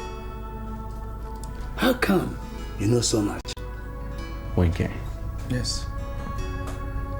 The truth is like a banana peel that has been forced under a river. But you see, it won't stay there because sooner or later it will rise. And once it begins to rise, those who pushed it under the river will begin to shiver when it starts to sail. I know. But that doesn't answer my question. I know. My father was a nice man. Yes. I don't know what impressions you had about him when he was alive, but he was a noble man. A man full of boldness and all sincerity. It's only fair that someone will rise, someone that he has saved will rise up and speak the truth. Are you saying that somebody told you what happened? That's exactly what I'm saying. I was in my office at Enugu, and a man from Iboko walked in. And he said that no man whose father has been murdered is worthy to be called a man for as long as those who murder his father are still walking on the face of the earth. And I was taken aback. I was made to see the light. And I can tell you, Winke, that my father didn't die for nothing. And I am here to ascertain the faces of his murderers. I will find them. Man of Iboko. Who is this man of Iboko? It doesn't matter who the man is.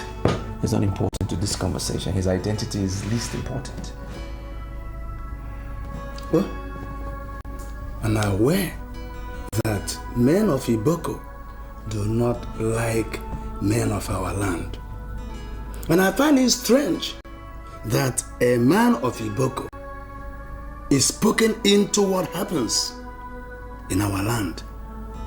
Wenke, I do not want to dabble into the politics of what happens between Iboko people and Igbo people. It's not important. This man was an angel to me. He showed me the way. He brought me back because I remember I promised myself I was never coming back here. But I'm here now. And I know I will fish out those who killed my father. Men can hide the truth, but can they hide the truth forever? I don't think so. I will find out the truth sooner than later.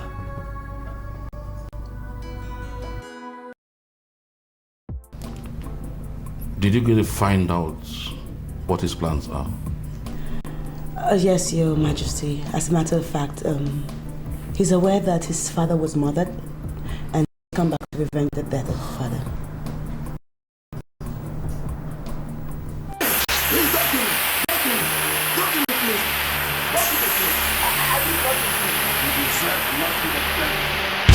The 10 of you cannot stop me. You are idiots. I'm not the king of Igbo. This wickedness shall never go unpunished.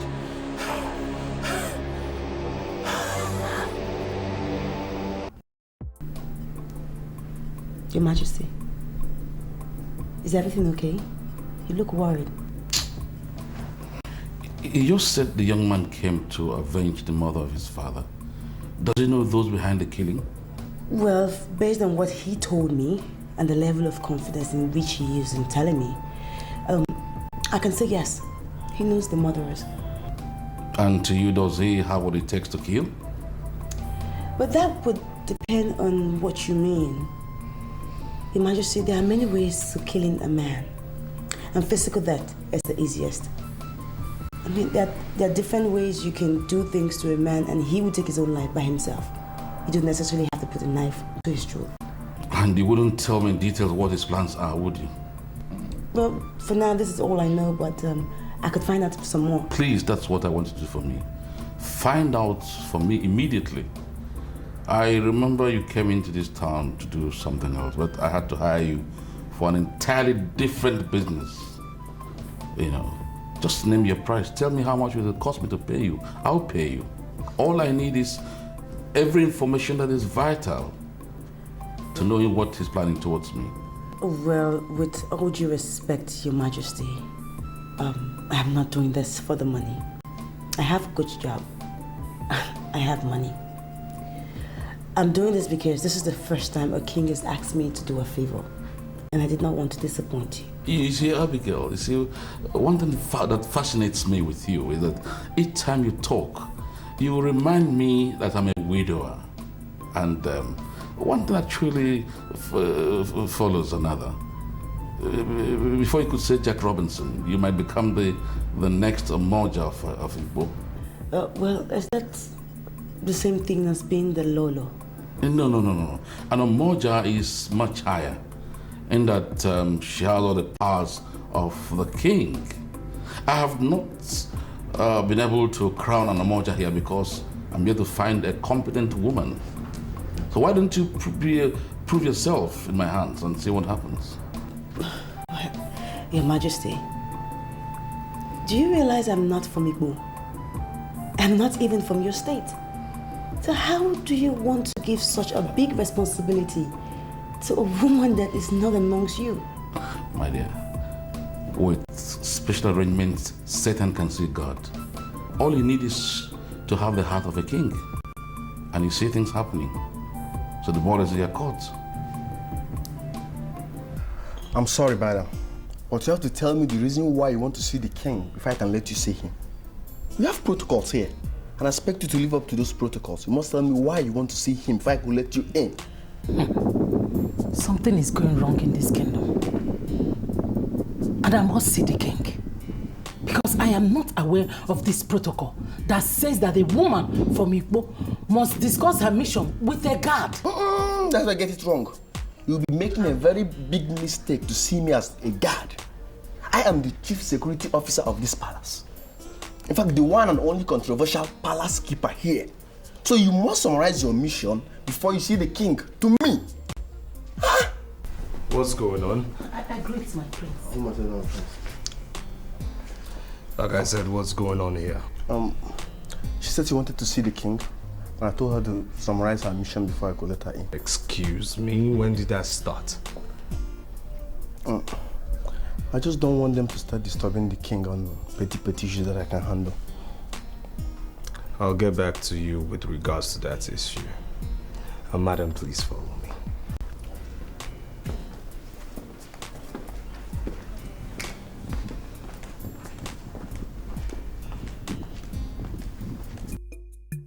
I'm sorry, young man, but you must understand the political charisma and the social status of the authorities sitting before you here.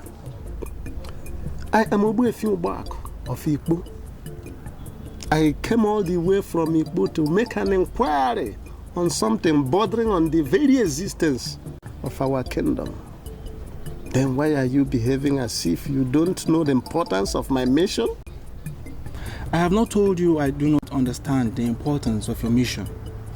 But the truth of the matter is, we cannot comment on the issues in Igbo until we install a new Onowu of Abanabo.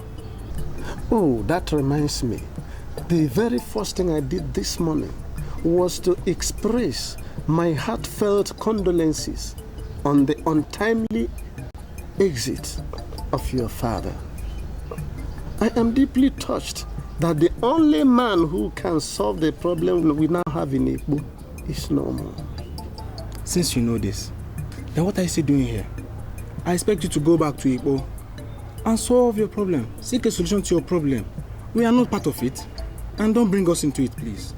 My son, I am still hanging around in Abanabo because I know that as his son, you will be able to solve my problem. How?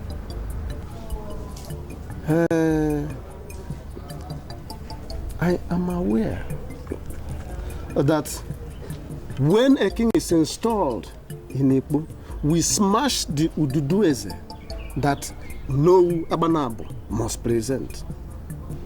I also know that the smashed Ududueze must return to Nowu Abanabo pending the time the new king is to emerge. You are quite informed. So what do you want from me? I want to know whether that smashed Ududueze actually returned to your father. Why are you asking that question? There is a speculation in Igbo that the Ududueze presented by King Onye Buruebu to the elders in council, which they smashed when they crowned him king, was not a valid Ududueze. And there's only one way to verify, and that is by confirming from your father whether the Ududueze actually returned to him. You see, Isidienu, fake Ududueze cannot do this magic. Now talk to me. Did that Ududueze actually return to your father?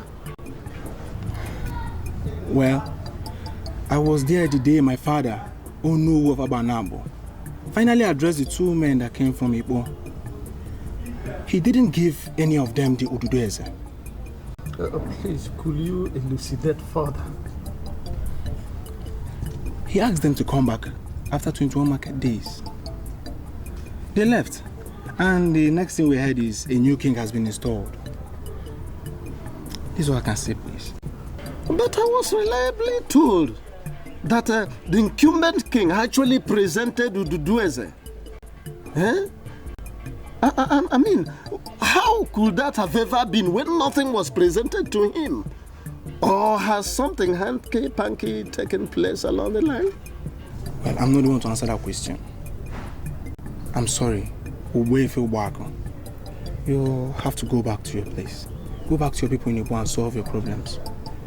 But I will tell you the truth. My father did not give anybody the Ugezu. That is the truth. She said it very clearly that Omoa is planning a revolt by inciting the women to rise against your father and the throne. Now, what do we do? Father, are we going to make our decision based on what a woman said? Are you saying you don't believe me? Believe or no believe, the man in question is a strong man of this kingdom. Now we must be very careful how we handle his issues. She was very emphatic that Omoa gathered the women to brainwash them into planning a treasonable attack on the throne. And the question is, what do we do? Should we fold our arms and watch him succeed? What are you doing? I am talking to you, you are dialing your phone. I'm calling Ogezu. You don't dare me. Father, I am sorry, but what we're hearing right now is mere rumor. And the best way to deal with rumor is to get the people involved to come out and speak. You might be surprised to call Ogezu right now and he'll tell you he never had a single meeting with the women. I'm sorry, my prince. See, I can swear on my life. Actually, I held another meeting with Mpolomando Oma. And I'm aware that the women are planning to select an Umoja. So are you against the women selecting an Umoja? Because right now you're giving me the impression you're a busybody. My prince is assaulting me. I came into this palace to give valuable information. Because I know you are our king. We don't have any other. I don't know why I'm being insulted. I don't know. Charles, my patience is fast running out. Alright? And you are provoking me to the point of placing a curse on you. Don't you just allow me to do that.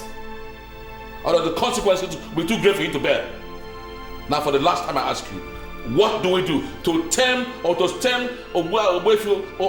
treasonable plans? I'm surprised that you came back. I didn't think that you were going to show up. Was that the reason why you would not take me into your house? No. As a matter of fact, a man that has so many enemies must be very conscious of what he does. Wow. That is a very weighty compliment. It's not just a compliment at all. It's not. It's heavy. Okay. You cannot but agree with me, you know, because as it is, what I came to do in this video is very dear to my heart. Very, very dear to my heart. If I can leave my business with my partner for as long as it's going to take me, I should let you know how dear it is to me what I came to do here. Are you in any way saying that you see me as your enemy? No, that's not what I'm saying. But I am saying that you are still new to me. I'm still getting to know you. It will take a while, yeah. You're a strange man. No, seriously, very strange. Hey, that's my friend, Abalago. That's one of the few men that I trust in this village. One of the few. I've met him before. I think so. Yeah, I think I have. Oh, Thompson. Yes. Hi. What's happening? You have a visitor? Yeah. Where's she? Uh-huh. Good afternoon, sir. Huh? Are you not the same consultant that came to my place the other time saying you want to buy land? Yes, it's me. What are you with Thompson? He doesn't sell land. You never came back as you said. What happened? I was going to. I just took my time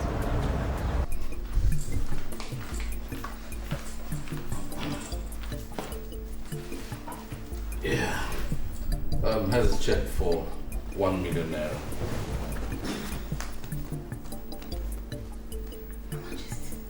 You can cash it immediately if you want. But the important thing is that I want you to get down to business immediately. To dig deep into that idiot's activities. I want the whole plans out. Hey, Your Majesty, I'm always ready to work for you without money. I am surprised you're giving me money. That's all right. As long as you keep giving me valuable information, I will always enrich you. That's my promise. Well, I am happy, Your Majesty. And I see you as my king. I will continue to do everything to make you happy. Now the verdict is this. I don't want an Omoa to be installed in Igbo Kingdom. But if the heat becomes unbearable, then be prepared. You will be the next Omoa. Hey, Your Majesty. That's okay. Thank you very much. That's all right. Thank you.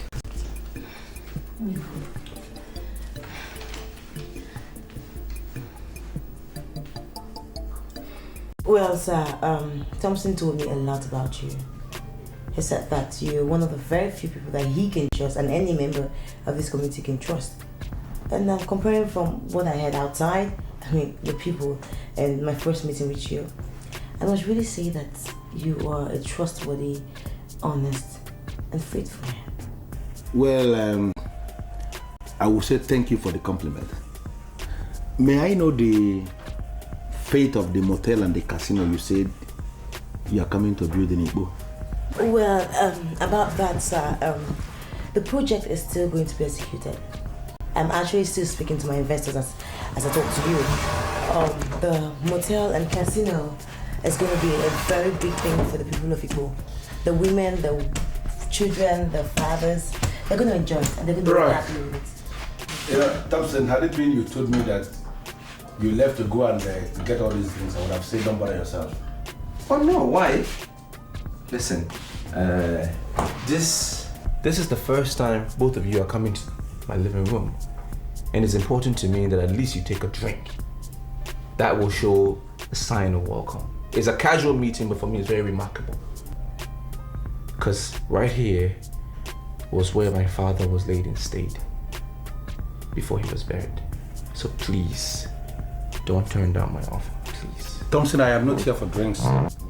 I came here to give you just one advice. Leave town or you go into hiding. Learn how to operate from remote areas because this your father's compound is very vulnerable. And I don't need to remind you that dead men do not take revenge.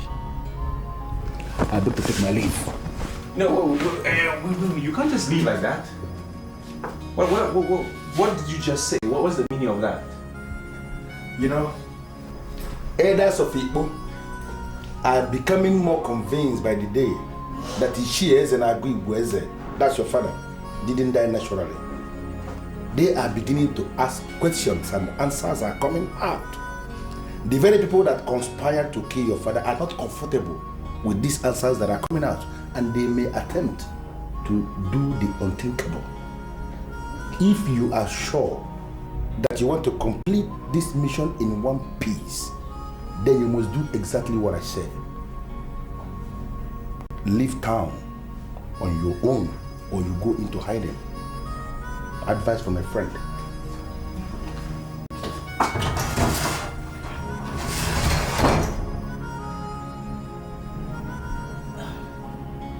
I'm sorry, but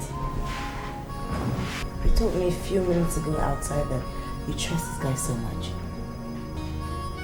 I mean, if what he's saying is true, why don't you just make a move, okay? I stay in the hotel. You can stay there if you want for some time until everything calms down.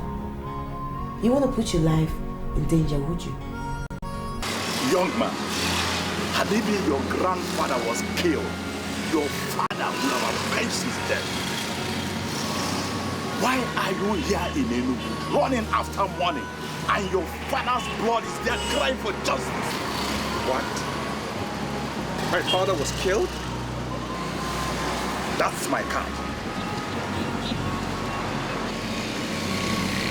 If you come to Iboko, ask after Okeke Omeniru. I am known by all. Too many things are not right. We must be mature to deal with them. Just call me. We can make an appointment.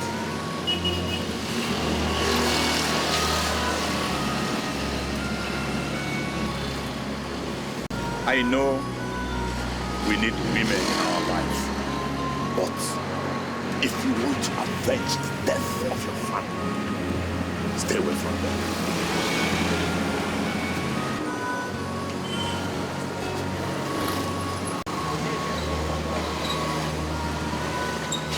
Hello. Well, I can see that you're not comfortable with my suggestions. Comfortable is not the word. So what is the word? I mean, that dude just told you that your life is in danger. Why don't you just save your life? Go away. Would you rather have yourself dead and your mission unaccomplished? If you say you trust God so much, then he's giving you the best advice. Believe me. Yusuf, what's your interest in all of this? Where are you from? I don't even know who you are.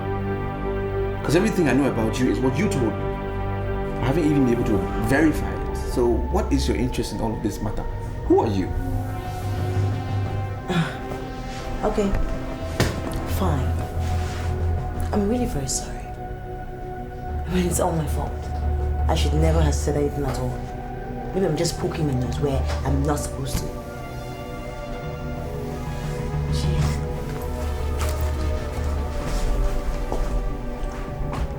Are you not even going to try to stop me? Okay, fine. I get the message. It's so obvious she's not like me. It's the way I like you. So much for friendship.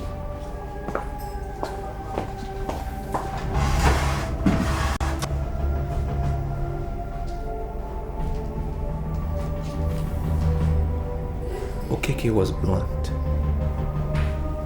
He was clear on this. If you want to avenge your father's death, stay away from women.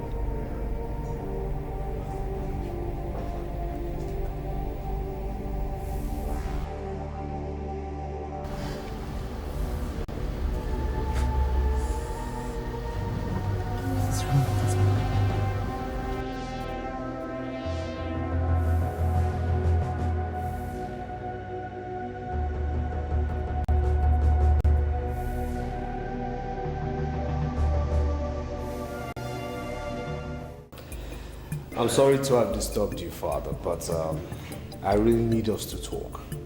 Whatever we're going to talk about will depend on if you've agreed to do exactly what I wanted to do.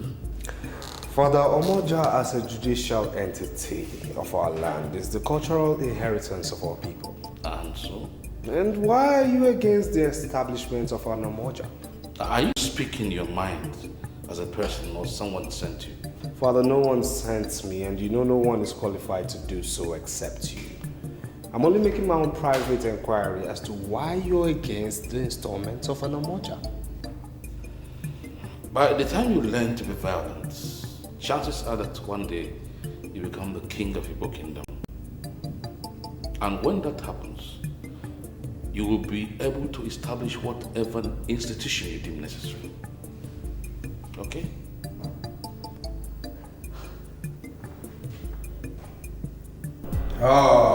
Abigail, the information available to me was that you stayed in Igbo for the past 3 weeks without any tangible information to your superior officers. I'm calling directly to find out what is happening. I'm sorry, sir, but I was thinking I was trusted to do what is right. I never said that we did not trust you. All I'm saying is that at least we need to know what is happening there. Yes, sir. I have seen the king of Igbo and he promised to give us the land to execute the contract. Has he given you any parcel of land? Sir, he actually asked me to do something for him.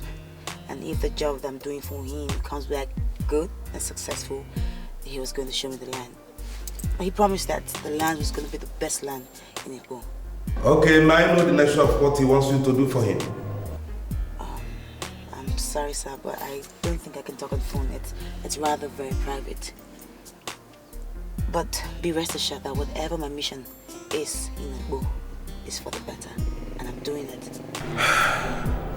Okay. I believe you, but try as much as possible to update us in our company email, alright? Okay, sir. I will note that. Have a nice day.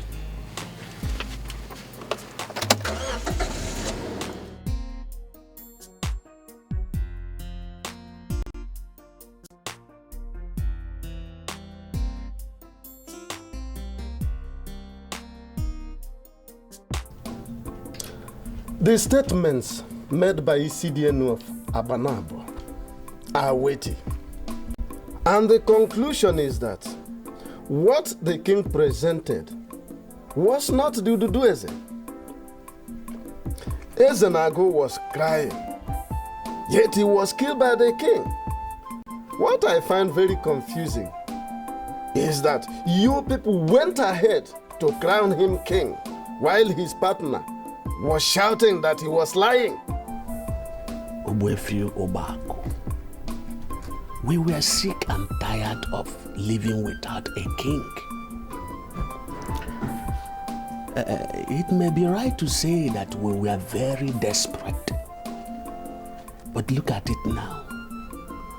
We are facing the consequences today. Hi.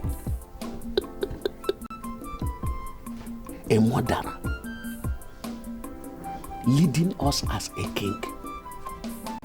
Hey! Thompson Ezenago has been proved right.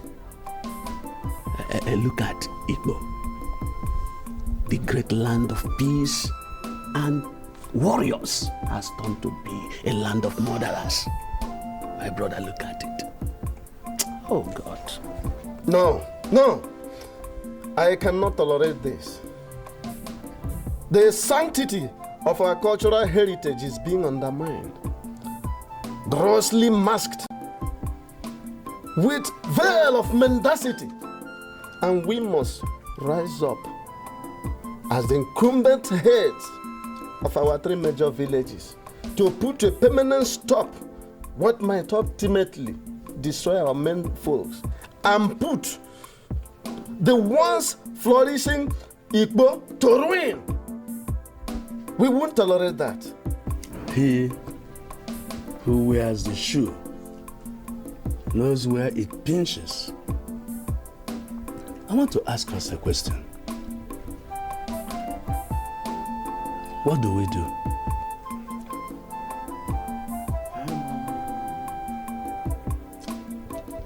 Your Majesty, I have every reason to believe that you know what happened to Thompson's father.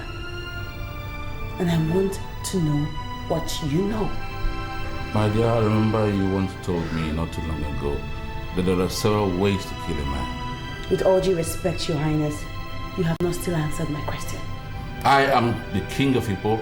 I do not answer useless questions. If you think my question is useless, you think it is useless? Well, if you killed him, why can't you be brave enough to tell me that you killed him and why? My young lady, I remember you did tell me in the course of our recent discussion that there is something you could do to a man and he would take his own life voluntarily. Now the hour is here.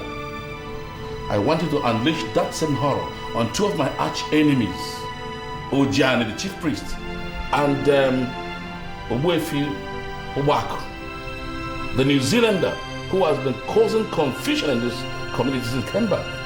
Yes, the moment you make two of them take their own lives, the coast will be clear for you to be installed the Omoa of the kingdom. So why do you want me to soil my hands in the exit of innocent souls?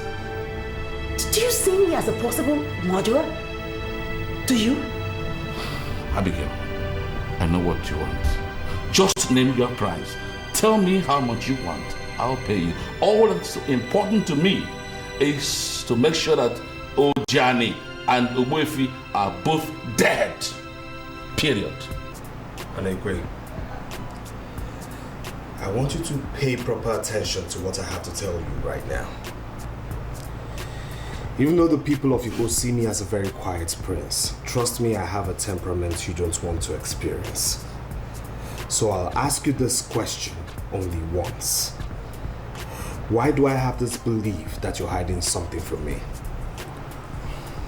My prince, I'm here because my father appeared in my dream last night. But what is my business with what your father told you in your dream? He appeared because I'm covering iniquity. What do you mean by that? Speak! That was wanted us in this palace. Beg your pardon. I beg your pardon? Your father told me not to tell you. But I know my father will kill me if I don't tell you. This night will be our second night in this palace. Wait. Are you saying my father, the king, is dating that strange woman? No, I didn't say that, but I don't know if they're dating or not. But this night is our second night in this palace. My God. Why is this man doing things unpopular with our people? Why?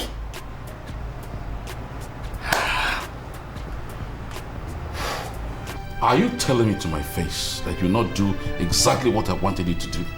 I accepted to assist you before because of the land that you promised to give us free of charge. But I am not a murderer and I am not going to do anything of such.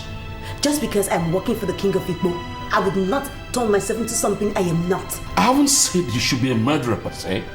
All I'm asking is how to get rid of my two arch enemies who are standing on my way. I want you to use your special talent to send them to the early graves. Simple. I would not do anything like that. I would not do that. How dare you barge into my guest lodge without an invitation and without a knock? Oh shit. And why must you know who my guest is? Why must you keep provoking me for nothing? The elders of our land will not be impressed to know that the king smuggles a whore into the palace.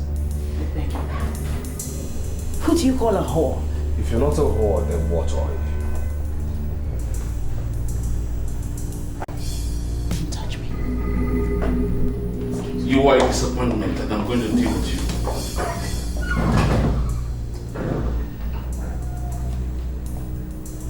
It has been confirmed that you came with a fake Ugezu. And you also killed Ezuruonye. What did you just say? The lady who just left here shouldn't be your primary concern. Your concern should be how you're going to deal with the elders of Igbo. As we speak, they've gone to Abanabo. Confirmed from your know that he did not give anyone any Ugezu. Confirmed you killed Ezuruonye and are now coming for you. And for goodness sake, who's feeding you with this trash? I might not know too much about Igbo, but I do know for sure that Igbo is a sacred land which shouldn't have a murderer as king. The elders now say you're the first murderer king to have emerged in Igbo. Confirmed you killed Ezuruonye. And I just wonder why you had to bring this shame and curse upon our family. Why are you joining my enemies to ruin me? Why? Not realizing that you have a great father in me. You really think your dad's greater father, don't you? A time will surely come. Perhaps after I had gone, you one day said, yes, I once had a great father. I'm not going to go into the details this night for obvious reasons. But you see, there are women and there are women. That lady you met in here is a lady of substance. a lady that has the heart of a lion. I would advise that as you leave this palace, maybe tomorrow, you go in search of this lady and make sure you get her for a wife. She's indeed a material for this palace. That's my message for you this night.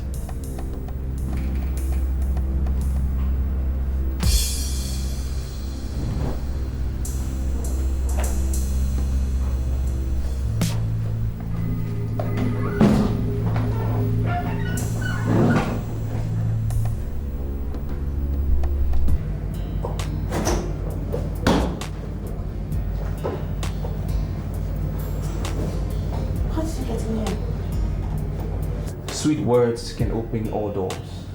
Are you not happy I'm back? I want us to talk. No. At least you should have called. What if I was not going to come back here tonight? Abigail, I will be very disappointed if you tell me that you have started an affair with a man here in Igbo land. You won't say that if you truly know all I got to know about you. Is it different from what you've already told me? Just give me some time. Let me catch my breath, okay?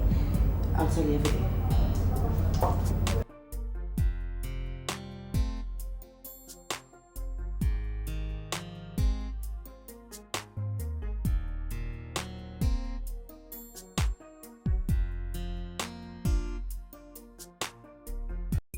I believe you have heard about the rumors that are being speculated all through this kingdom. Ojana, the priest of Igbo, has no time for rumors. Tell me why you're here late. Oh, Ojana, you crowned me king of Igbo and gave me all the powers of the king, as well as the paraphernalia of office. Am I right?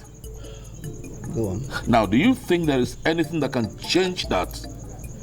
Well, nothing can neutralize that except a pronouncement from Onowu Abanabo.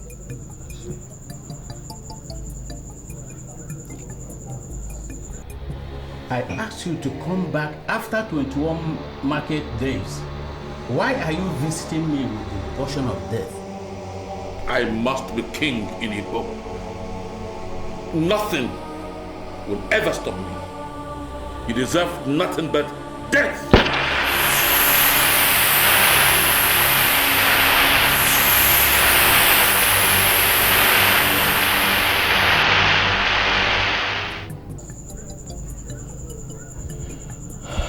I'm sorry, Your Majesty, but I don't know why you are looking at me this way.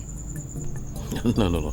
Well, you did say that the only thing that can neutralize the powers of the king of Igbo is a pronouncement by the Onowu Abanabo. Am I right? Exactly. Well, now that the Onowu has joined his ancestors, do you think that still holds water? Well, nothing can change that except the very death of the king and the recovery of Okupundio Oba. I see. All right. Okay.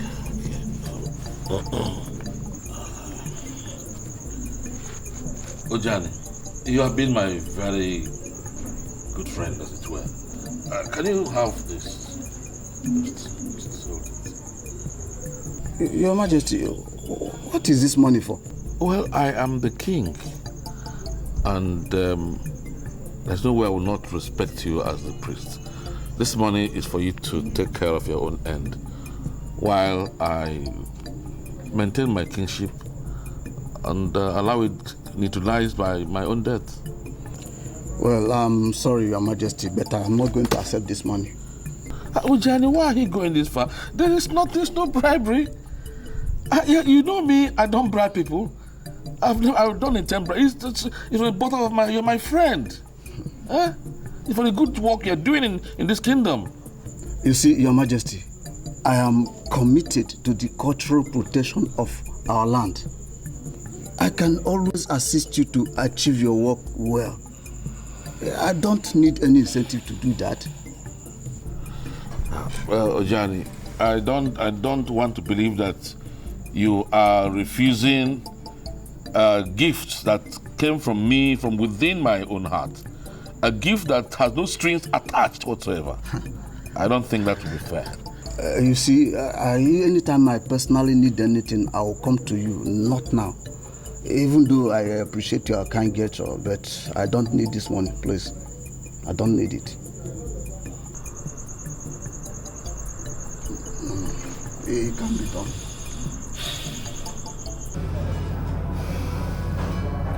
Abigail, I want to understand this once and for all. Are you saying the king sent you to be snooping on me? Yes. As a matter of fact, he told me everything I know about you.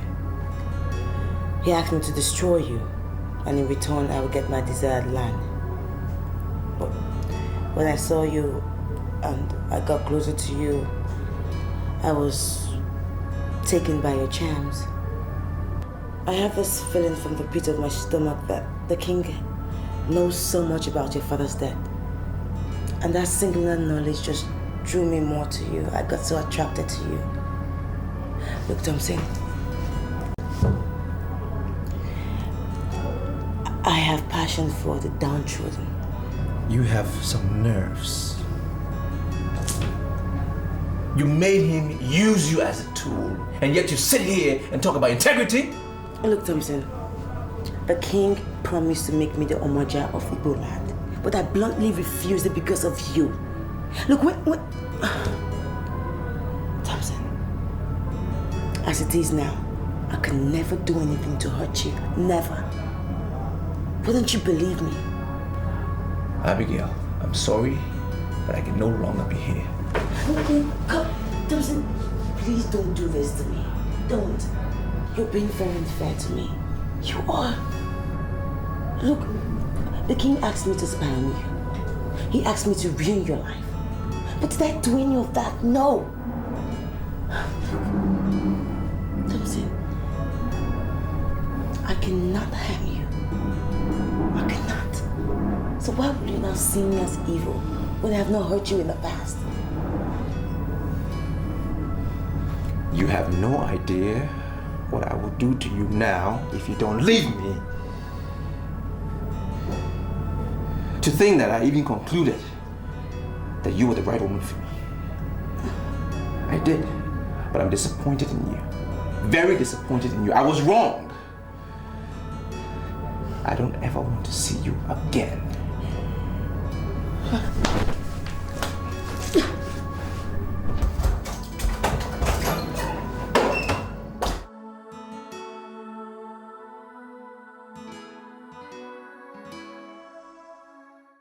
I have distributed the money to all the women that matter.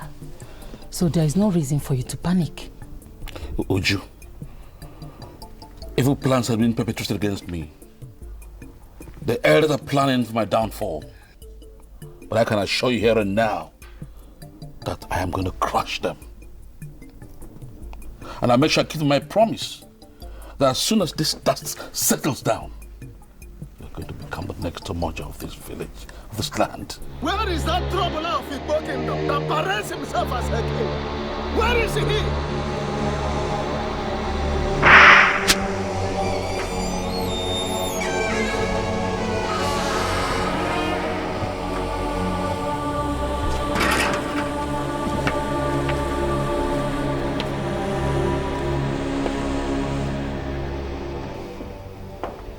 Your Majesty. Yes.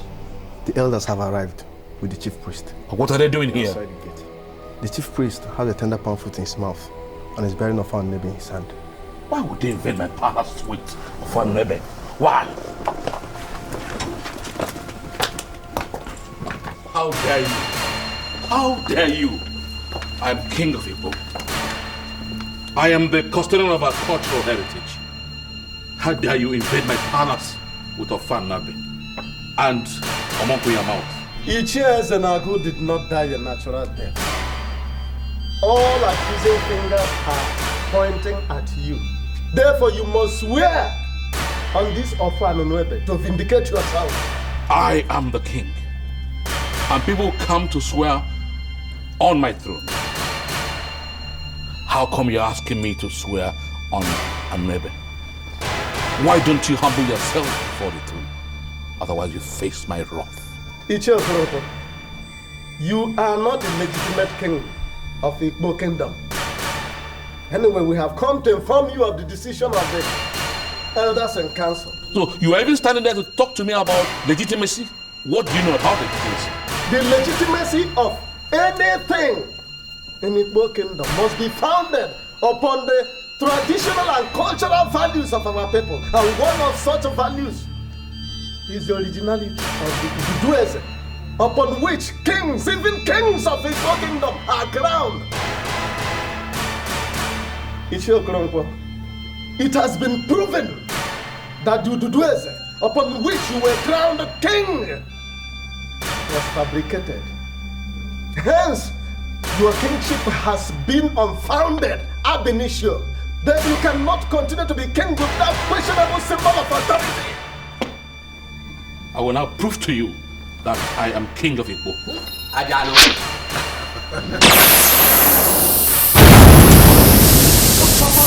What are you doing? Kingdom will wage war on his people. Please, stop this, please. Stop this, stop. Father, please, stop. Father. You know, get your cough. Serves you right. A murderer cannot sit on a throne to govern good people. Let us go. Let us go, elders.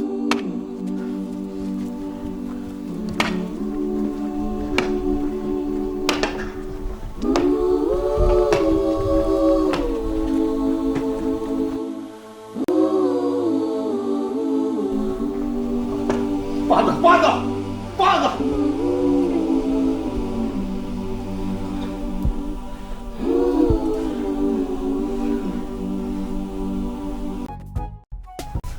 When you get to Enugu, what likely are you coming back to Igbo? I'm not even sure. But hey, I'm a man of this land. This is my hometown. I will always come back when I think there's a need to. This is where I belong. I'm just happy that the reason why I came back here has been fulfilled. I've been able to see the humiliating end of the man that came before. For me, that's good. That's all I needed. You know, I am happy hearing that. But you see, the problems of a man are never over. You know, they end to begin and they begin to end again. I've heard that line before. I'm not sure what it means. What does it mean? Man is that animal that will continue to solve problems until he dies. You know, he will solve one today and there is another one to solve. If you can show me a man who has no single problem to solve, I will show you a man who has become a deity or something. You know, for as long as he is a man, there is always a problem to solve. I see. Well, I think I have a problem to solve then. I'll be on my way. Let me see you there.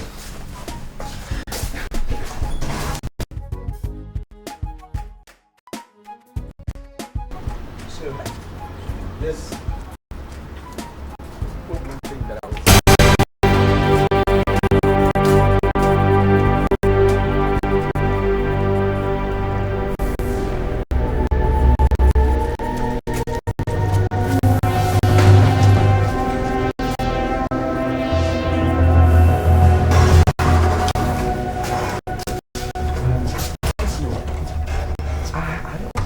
this woman. I mean, I know her, but I don't know her. You understand what I mean? So I don't know why she's special. I also don't know where she hails from, but that lady outside there has just proved to be a complete woman of Igbo. No, she's not from around here. She's not. I know. But she has the passion for Igbo. And that is the reason why she is showing the art she's showing outside there. Let me tell you one thing. When a woman approaches the man of Igbo, barefoot, bearing a cup of water in hand, that woman is putting herself under oath that she has never planned any evil against that man. What that lady outside there is doing is that she's telling you that she has never planned any evil against you. She has given you her life with a promise that she can even lay down her life for you. That's what she's doing. I see. But if she's not from here, how did she learn the art? I mean, let us not go into unnecessary details. Okay? Let us not just go into unnecessary details. Okay. What we are going to, if those that taught her actually taught her well, she is not going to leave this compound to attend to her. What I'm telling you is that that woman outside is the ideal woman for every Igbo man, based on what she has just done. And even your father, if she doesn't agree with you, he will not be happy with you in his grave if you taught her that. Okay, so what am I supposed to do with the water? Calm down. We are going to go back to her. Okay? If she does the right thing, I will begin to clap. But if you see me walking off, walking away, you have to abandon her, abandon even your car, and run for your dear life. That question she said to harm me. Actually, the answer to that question is going to depend on what happens outside there. Like now? When we of course, when we get there. Okay. We have to answer that question based on what she's going to do. If you see me walking away, I should run. Okay. But if you see me clapping, it simply means you have to do your father proud by accepting that woman as your wife.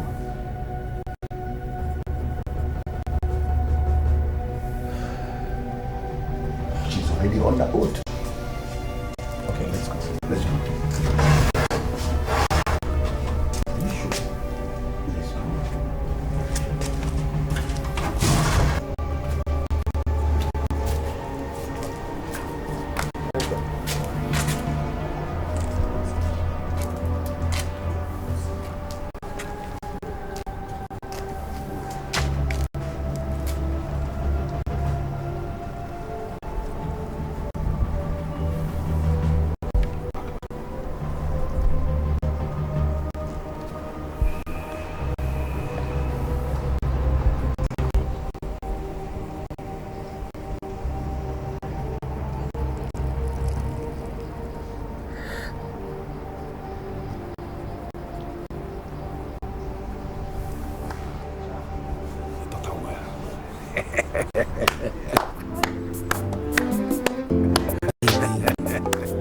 From the first day I saw you, I told myself that this is the only woman I will love, and I will always love you. I will be your shelter from the rain.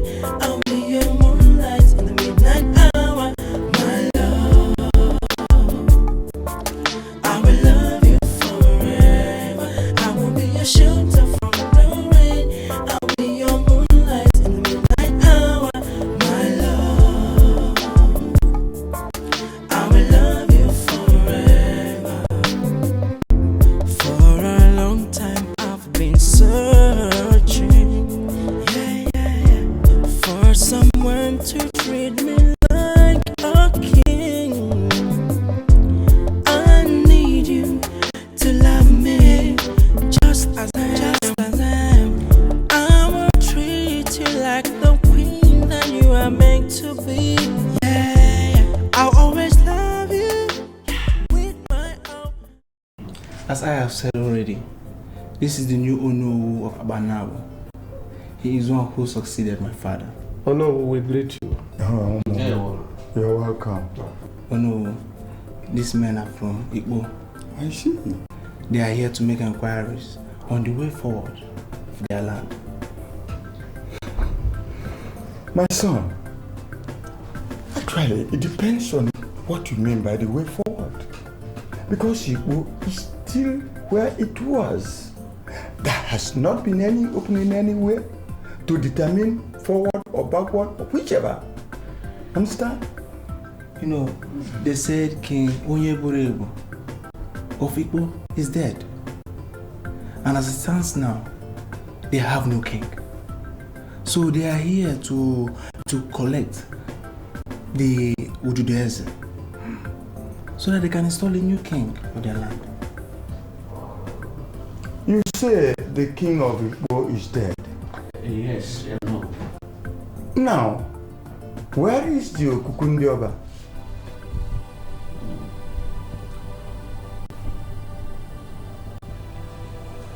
Men of Igbo, you are just looking at me as if I have done ultraviolence. Where is the Okukundioba? Because you know that immediately it is confirmed that the king is dead, elders will retrieve that Okukundioba from the west. Did you do that? I think it has become imperative for me to expatiate. In fact, it always gladdens my heart if I am positioned in a place where I am required to educate ignorant listeners on a rather very complex matter like this. My friend, I cannot say I know where you are coming from, but whatever happens, proceed. Thank you. You see, the foundation of the kingship of King Onyeburebu of Igbo, as he was then, was shrouded in a fraudulent practices and manipulations. You see, your predecessor, that is Isidieno's father, did not give out Ugezu to any man in Igbo. But it is on record that late King Onyeburebu actually presented Ugezu to elders and council of Igbo. Now the question is this: if Ugezu was not given, yet somebody presented an Ugezu, it means that somewhere, somehow, somebody has succeeded in presenting a pseudo that is false Ugezu. Anyway, event has overtaken that because he is no more. And that is why we are back here in Abanabo for a valid Ugezu. I agree to Onowu. Well, Ichie, you see, Onowu Abanabo is a sacred position. Whoever is in that position does not talk much. But you people are making me to talk so much, and I am not in favor, and I am not happy about that. No, we are very sorry, but we are simply asking you to guide us. When the late king was crowned, he was given Okukundioba by Ojana, the priest of Igbo. Is that correct? It's your Balogo. The Onowu has just asked a question which you must answer. As a matter of fact, I wasn't there when you people initiated and further orchestrated the fallacy which is still haunting us till today. Answer him. You are right, Onowu. The priest gave him Okukundioba when he was crowned, and that is a symbol of authority. I want to ask another question. Where is that Okuku? The Okuku, where is it? Where is the Okuku? He is still in it.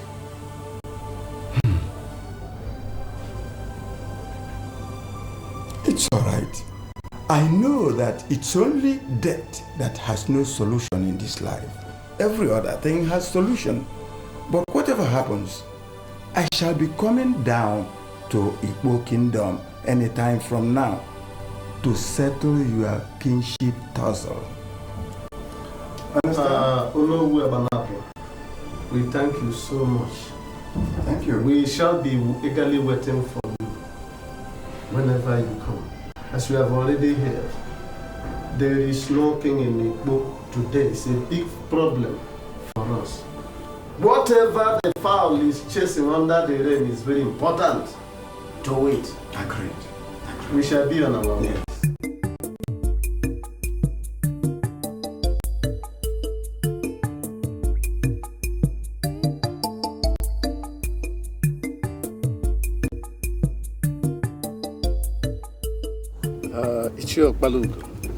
I am sorry, but you must agree with me that what you did is tantamount to betrayal. Well, how could you say this type of a thing? How could you say that? This is an insult to my person. You cannot call me a betrayer, or have you forgotten that I am an Ichie in this Ugbo kingdom? Eh? You are an Ichie, I agree. But I am an Ogbuefi. Which of these two titles is greater? Ichie and Ogbuefi. Are you saying that you bring me to Abanabo simply to insult me or what? Eh? Why are you making inflammable statements? You see, I like that clause you employed. Inflammable statement. And now let me tell you, if you don't want Igbo to go up in flames, you must explain to me why you gave Okukundioba, the highest symbol of authority in Igbo, to a man who presented a fraudulent Ututueze to elders and council. Are you ever thinking that we know? Exactly. Even if other elders didn't know. You, Okpalogo, you should know because he's your brother. Ogbuefi, let me just be frank with you. I am sick and tired of this discussion. Eh? If you cannot end it now, just ask your driver to park me here. I will find my way to Igbo. Enough of this insult. Ichi Okparugo, do you think I am as heartless as your brother? No. All this I will take you back to Igbo.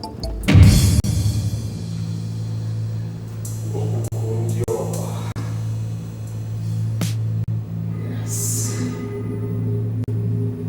I will stick to the words of my father. I will be king, and so shall it remain. Yes. My prince, that's Okukundioba of Igbo. You're supposed to return it to Ojani. And why should I return it to Ojani? My prince, that's the highest authority and symbol of this land. You are supposed to return it to the priest.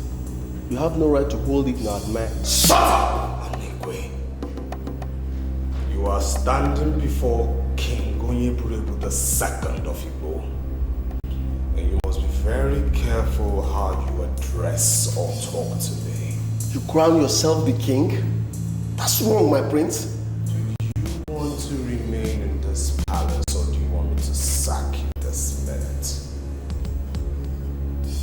I'm sorry, my prince. I want to remain. Good. Now kneel down before me and hail me as your king, Onyeburebu II of Igbo.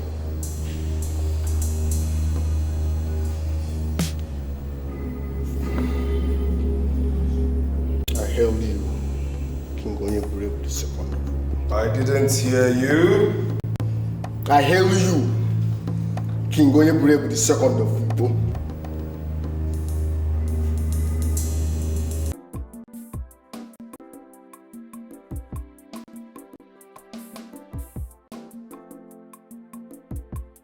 Uju, you're welcome.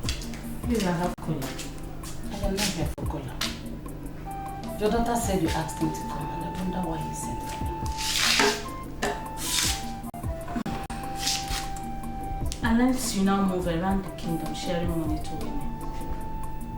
Do you have a problem with that? Why do you always look for trouble? Why? I want to know what the money is meant for. The money we are distributing does not concern you. The women of Igbo are getting wiser. And we don't want anybody that will take us back. Uju, I understand you gather support for Charles. And what does that mean? You don't have to call him Charles. As in, just nobody. He is King Onyebulebu II. And you must address him as a king. I am sorry. I am leaving because I cannot sit down here to continue to discuss about my king. I served his father and I am still serving him. And do you wait? Whatsoever support you are gathering for Charles is wicked and unpopular. You are gathering support for the descendant of a murderer. And Uju, I tell you, the spirit of all those killed in this kingdom will continue to haunt you until you order your steps. You are just parading yourself as the leader of the women of Igbo. Let me tell you, that will be on your wildest dreams. Get that into that your crazy hair.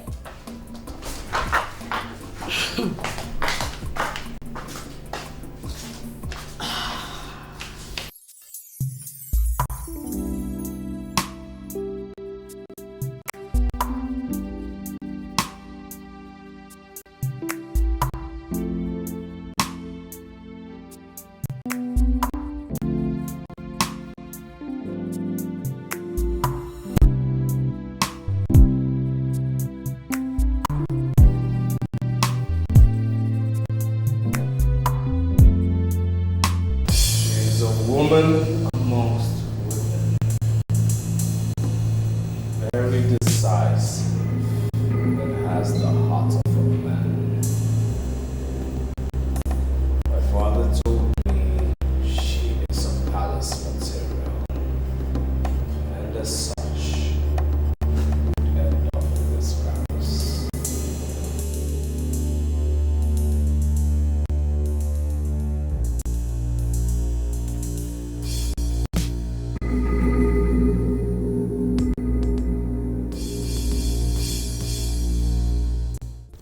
Many people in this kingdom believe that I am a troublemaker.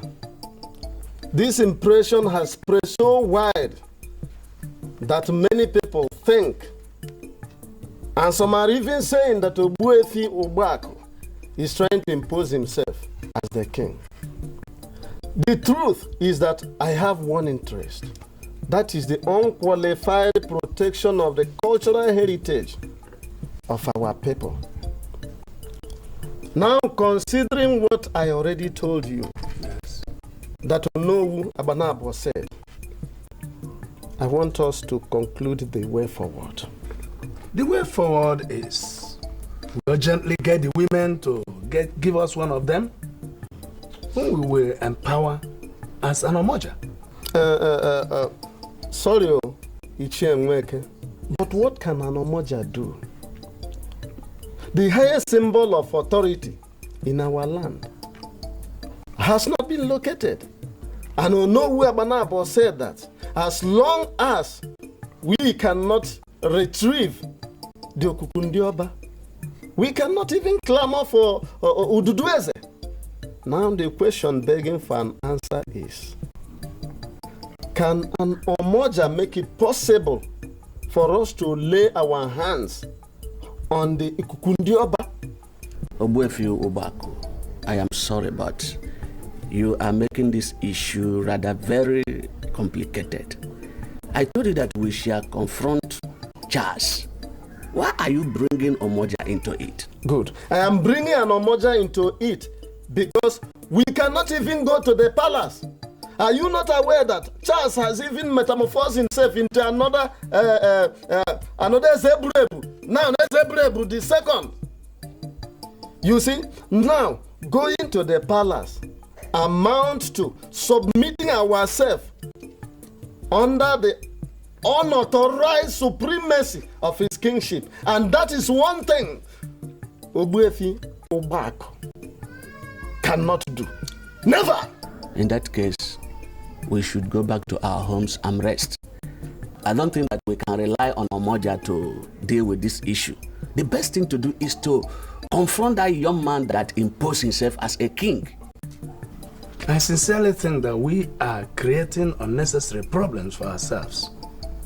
The idea thing is create an Omoja first, sit her down, and tell her all the powers that are conferred on her by the tradition. And if she sits down to watch an unpopular king destroy her kingdom, then she will go down in the annals of history as the woman, the very Omoja, that destroyed our kingdom. I think, based on what I have heard so far, I can understand that the elders of our land have finally settled for the option of an Omoja. Yes. But there is a problem. What problem? Uju, the wife of Nzamalo of Abata village, has been going around the whole kingdom sharing money to our women. All in an effort to gather support for Charles, the self-acclaimed King Onyeburebu II of Igbo. Where do you think she gets the money from? It is obvious. It is being speculated that the money is coming from Charles himself. The reason for this is he wants to create tension in the land. He wants to create confusion among the women so that they will not be in peace, as to provide a consensus candidate that they are going to present as the Omoja that is going to emerge. Odaligo, where did you get all these informations you are passing to us? Only yesterday, I ran into Uju herself as she was sharing money among our women. They were applauding her, they were clapping for her. The information at my disposal shows that a good number of our women are beginning to agree to her terms. So if the elders are telling me here now that we have resolved for the option of an Omoja, then the elders must, as a matter of necessity, get the very identity of the person that is playing the music that Uju of Abata village is dancing. That we must do with immediate effect. Yes, we have to do it.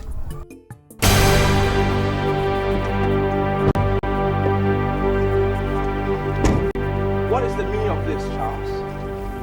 You realize you're standing before the king of Igbo. You know what? I don't have time for this nonsense. You know, I'll ignore the nonsense you just said right now and move over to the next question. And what's the next question? What are you, a commoner, doing with Abigail? Abigail? Yes, Abigail. What do you want to know about Abigail? She is a palace material, and as such, she belongs to me.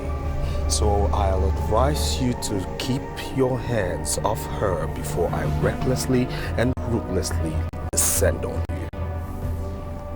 Have a nice day. Stand right there, Charles! Charles is what I called you. Are you trying to provoke me? And how dare you, a commoner, address me as Charles? For your information, I am King Onyeburebu II of Igbo, and I advise you to lay your hands off that woman whom my father has declared to me as my wife. Are you under some form of illusion? Because you're not what you think you are. I must warn you. You warm your hand under the flame, and I am the flame. I will burn you. Be careful. Now how dare you, commoner, walk out on the king of Igbo? You're not the king of this land. You, well, maybe you are. In your father's compound, that's where. Within those four walls. And you keep it right there. Because if you do step out of those boundaries, I will hasten your expiration date.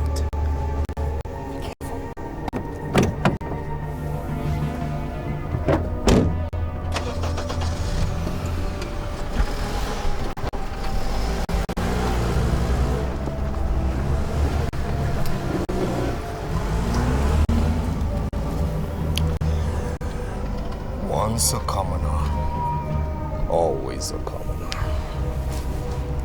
Odaligo, I'm even angry with myself now why I didn't even slap him with the nonsense that he did on the road. But then again, I'm thinking, okay, I controlled my anger and I'm a very matured person, so it's fine. I invited you at Thompson because that's a place I want us to go. Can't you forget that idiot who is parading himself as king? He is nothing. You shouldn't be disturbing yourself with that idiot.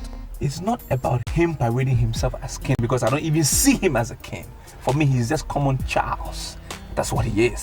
It is him having the guts to tell me to leave Abigail, my fiancée. How dare him? Let me be very sincere with you, Thompson. Do not ever leave that woman that led herself into an oath for you. She is the best woman you can ever get in this kingdom, even anywhere. Follow her slowly, and very soon you are going to discover that she is more than an angel. Wait, what are your elders doing? What are they doing about Charles? That he seized the symbol of authority. What are they doing? You see what I am saying? The elders of this land are not even discussing Shazo. Why? Why are they not? Don't tell me they're afraid of him too. Have you seen what I'm saying? I expect you yourself, Thompson, to rise in defense for elders of people.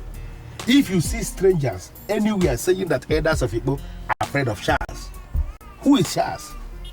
No, Shaz. Who is Shaz? So, if they are not afraid of him, why have they not taken away the symbol that he stole from his father? Why? Let me tell you something, Thompson. The elders are more concerned with the activities of Uju, the wife of Nzamo Alafabata village. You may not know her. That woman is now going around the whole kingdom, convincing women to support the unpopular king. We are suspecting that the money she is distributing was given to her by the said king. And many women are now beginning to listen to her. The reason why we have not seen an Omoa yet in this kingdom is because women are disunited over the money they are receiving. That is what is engaging the elders now, not nonsense Charles. Can you take me to where we are going, please? That's why I say come here. I don't understand Charles. you and Please, your people, let's go. sir.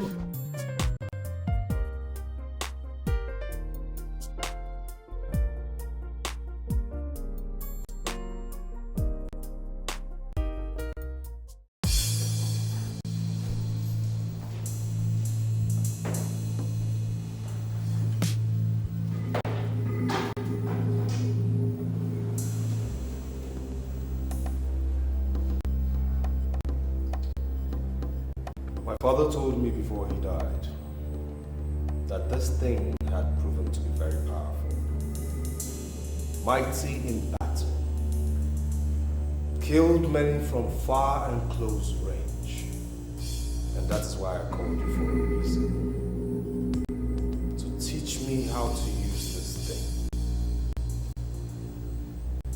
I don't want to go to people like my father did. I want to, with this thing, sit in this palace, manipulate this kingdom. How much do you want? I'll pay. Do you know what they call me? Oza Balanze of Father Bozala. I am a man in authority, and I will not discuss the figures of charms with you. And who is discussing charms with you? My father told me he got this thing from your kingdom. He used it during his reign and I want to do same. So teach me how to use the damn thing. Simple. I have this feeling that you are underestimating the powers and the efficacy of the evil Babajabodi. What you desire and seek to use as a link with the humiliating exit of your father. Try to set a place. Start on time and come back and partner with the elders to ensure the development of people. I command you to stand there. Where do you think you're going? Are you trying to walk out on me? Don't ever allow it to be reported that the road that all men use on daily basis has become too sharp for you. Oza Balanzo Father Boza is not and cannot be as simple as men tend to think. Learn how to eat what others eat. Or you become known by what you abuse.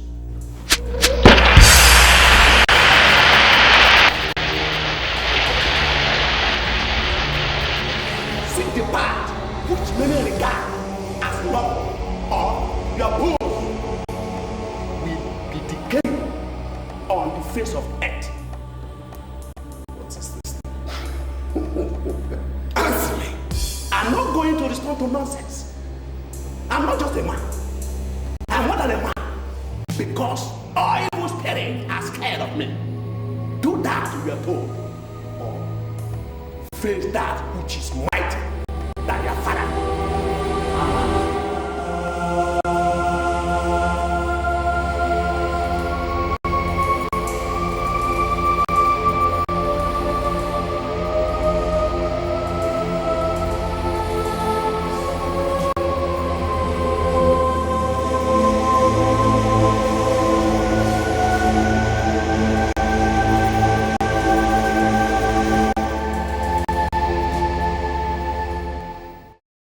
am sorry, Ogbefio, but you are giving me reason to worry. You don't have any reason to worry, because I am not here for you. I am here to see your wife, Uju, and I want you to bring her out immediately. My wife and I are not part of politics of this kingdom. Why should you say you are looking for my wife? Ichienweke, could you tell this man that we are not here to discuss the very myopic conclusion of a man who is oblivious of the happenings around him? Eh? Your wife has been going around this kingdom sharing money to our women. Why do you say that she's not part of the politics of this kingdom? As a matter of necessity, we want to know the reason behind that strange action. I am sorry, Ogbefio, but I'm not aware of that. That's why he said we came to see your wife. You don't know anything about this. And we did not come for you. Produce your wife for questioning. Or we live with the conclusion or impression that you have been working with your wife to pull down this kingdom. And if we so conclude, we'll be in a very big trouble. I think you will have to come back later in the evening. Why? Why? Do you at all know the caliber of men standing here before you? How dare you open this very mouth with which you eat yam and cocoyam to suggest we come back later? Eh? I am sorry, my wife is not at home. Where is she? She traveled yesterday to her village to see her sick mother, and I'm sure she will be back later in the day. She traveled, yeah.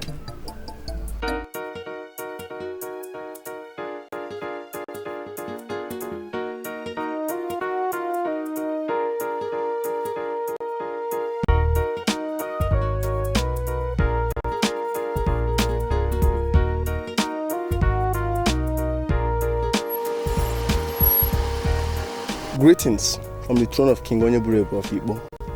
In one sentence, what do you want? The king asked me to come and call you. Who do you regard as the king? Who is this king of yours? I just mentioned his name. King Onyeburebu of Igbo II. As we speak, he's waiting for you in the throne room. Why don't you just go back and tell Charles that my husband would not be coming? Well, we are not aware that Thompson Ezenago is married. And I must tell you here and now, a man that has the okukunjo about football is not an ordinary man. We don't lie to such a man. Thank God I met Thompson and my message is clear. So Tom, are you coming with me or not? You heard my wife. I am not coming. Because I don't see him as the king.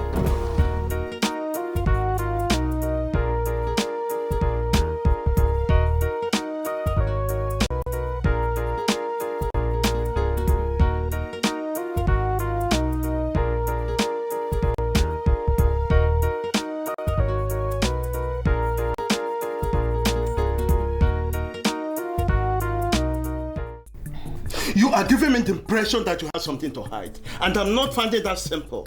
Eh? Why on earth will you choose to be a tool in the hand of a young man who crowned himself a king? I wouldn't want you to give me the impression that my husband is not as intelligent as I always believed. What the hell did that mean? You just made me to lie, and I want to know, what are you doing with Prince Charles? There are men that run away from crisis.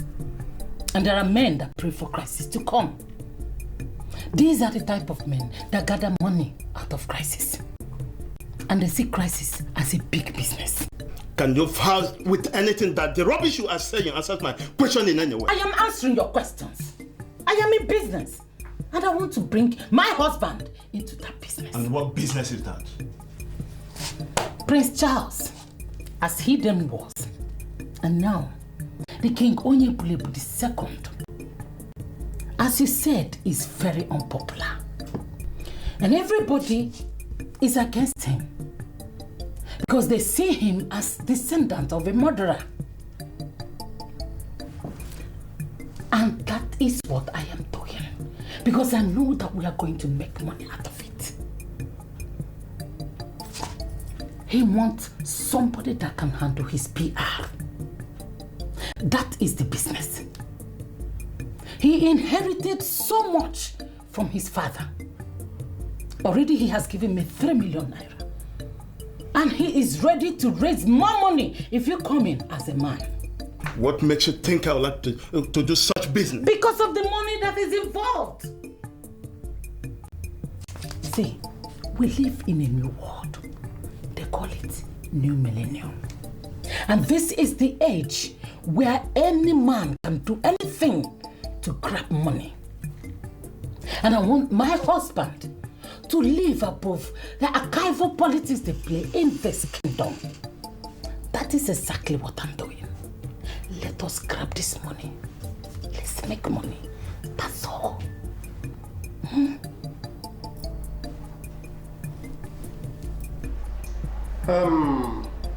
Your in-law told us that you are sick and that your daughter has come to see you. I don't know why you are looking for my daughter. But go and tell Nzamal he is the one that is sick. In fact, he will become sick until he becomes a vegetable.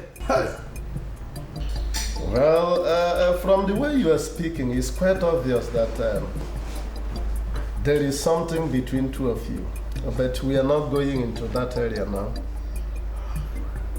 Tell us, are you aware that this very young man, who is now parading himself as the king of Igbo, has engaged the services of your daughter? And as such, your daughter has been going around the kingdom, sharing evil money to our women, all in a bid to prevent them from presenting an omoja to the elders in council. Are you aware of that?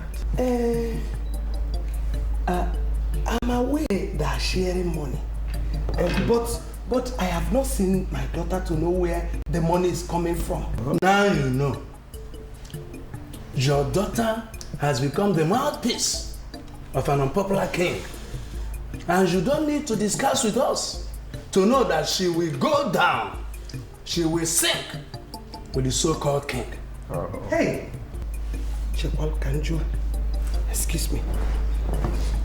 Do you elders actually think that sharing the money is what is preventing them from presenting an omoja? You, in your own wisdom, if you think that the shared money is not what is preventing them, then tell us why the women have not deemed it fundamentally critical to present an omoja to the elders in council. Hey, tell us. Politics is not and can never be the reason why omoja has not emerged. Woman, be a good listener. He never said politics.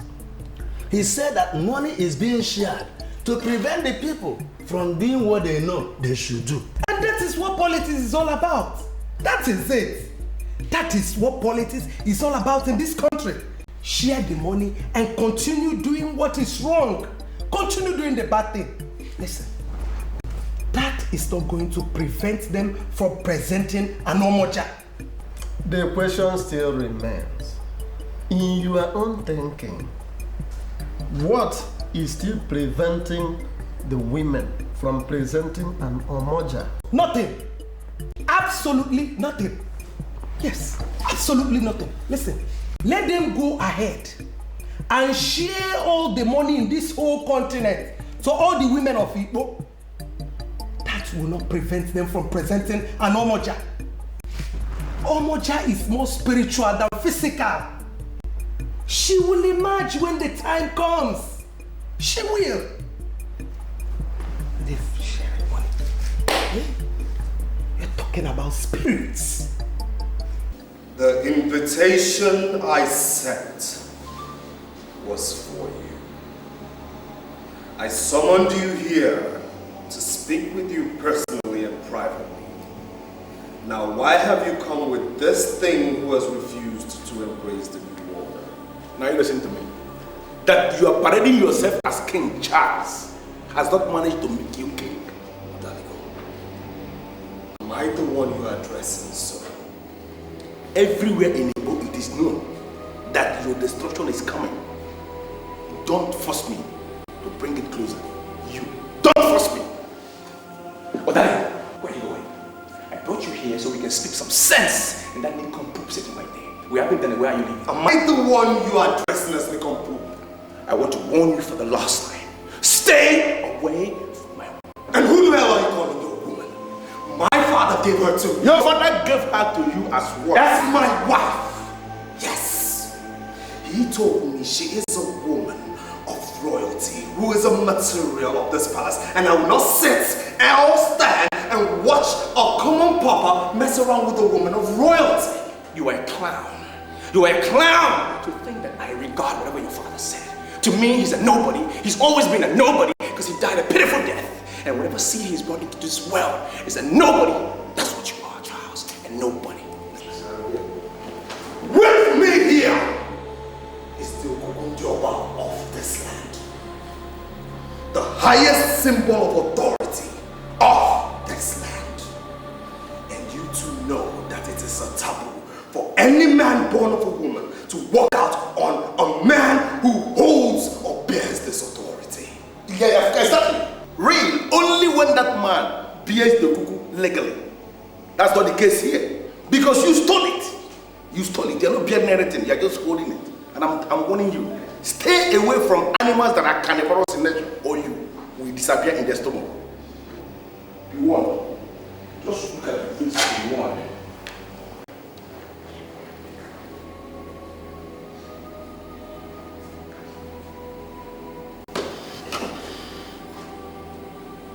Odaliko Thompson. Odaliko Thompson. You know, Thompson, I'm not living with you. I have this small business I want to tidy up in Demile. I will see you when I come back. Okay, it's not a problem. But I want you to understand that there is war coming. That lady came to you barefoot, bearing a cup of water in hand. She has given you herself. She is yours, and you must have to make it to remain so. You understand? No, but Odaligo, I am already making plans to get married to this lady. We've already started working on everything, so it shouldn't be a problem. I'm going to get married to her no matter what. I won't marry the woman. Good, good. But I want you to understand something. We all do not like the former king, King Onyebrebe of Igbo. Definitely, I know. But the truth is that that man was a man of many sides. You just heard the song. His father opened his mouth and qualified Abigail as a material for the palace. That statement is very, very significant. Very important. It simply means that she's not just an ordinary woman. She is a noble woman.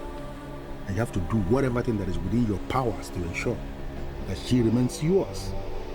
Even your father in his grave will be very disappointed if you lose her. You have to ponder these statements. I will see you when I come back. Okay.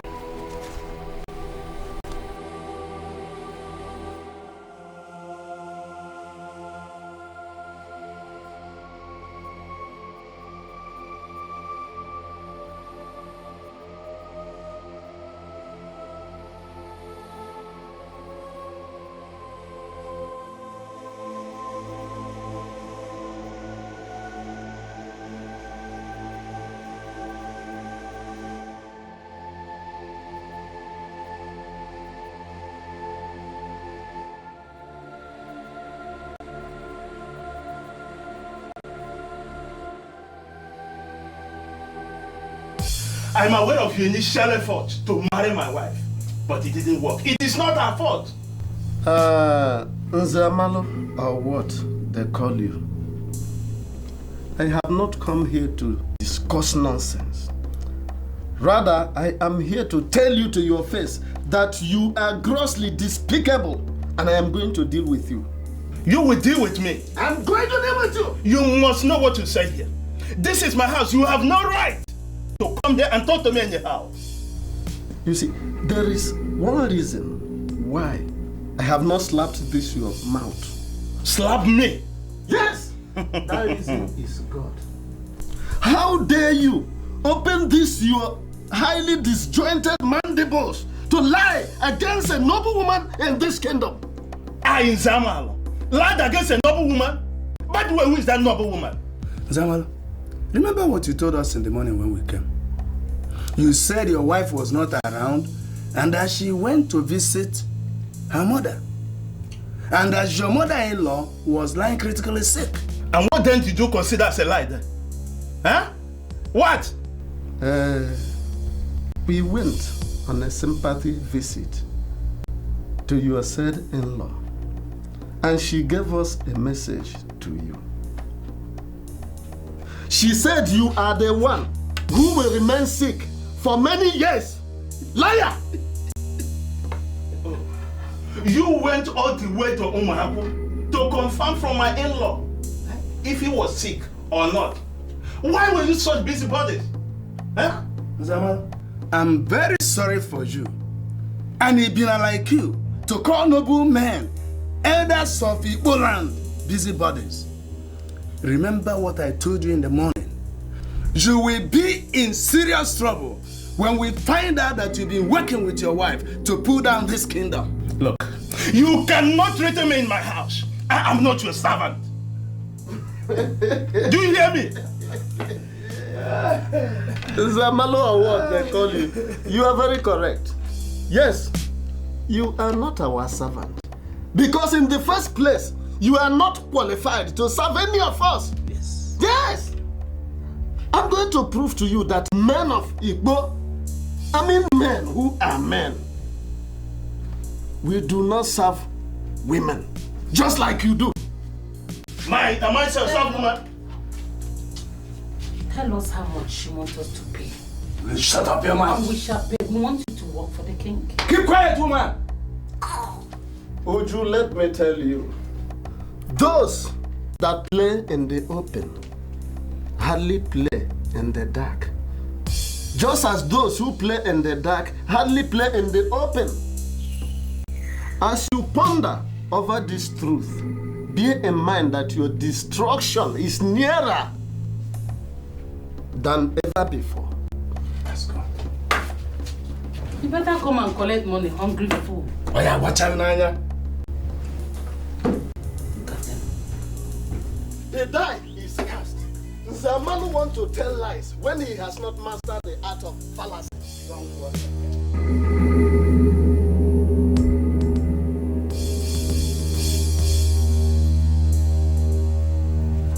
He said that both of you have been playing in the dark and that he doesn't want people to play in the open. Open your mouth and tell me, what are you people doing in the dark? Nzamalo, I'm sorry. Are you sure you heard him well? Oh, do you mean I'm deaf or what? What are you saying?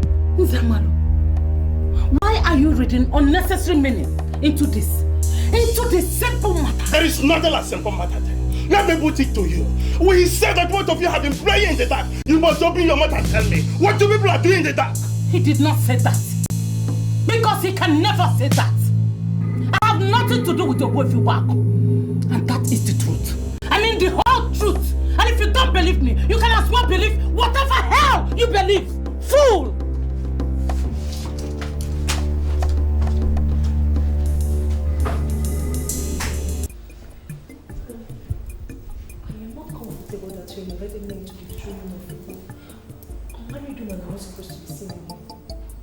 And who told you that?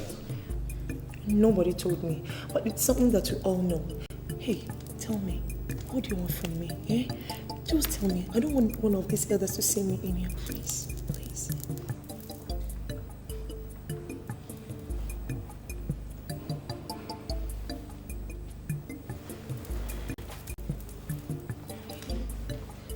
What is money for? There's a lady in this kingdom, though not from here, by name Abigail. I don't want to know how you do it, but find her and bring her here to me. Eh? Hey, I'm sorry, Your Highness. I don't get this. Are you asking me to pimp a lady for you? My conscience will never allow me to engage the services of any indigene of this land for free. Find her. Bring her to me. Prove to me that you're loyal to me and I'll give you much more money than that which is in your hand right now. Is the only money that you give me? Like I said, go out of your way. Prove to me that you've made a concerted effort to find her.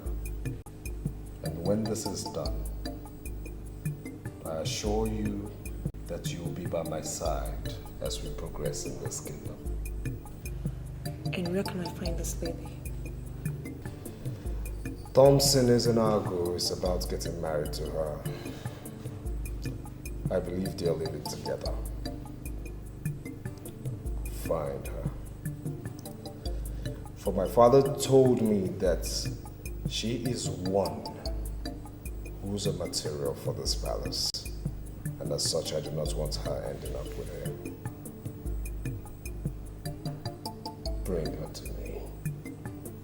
And I assure you we'll be friends forever. Friends forever? Okay, I'll do that.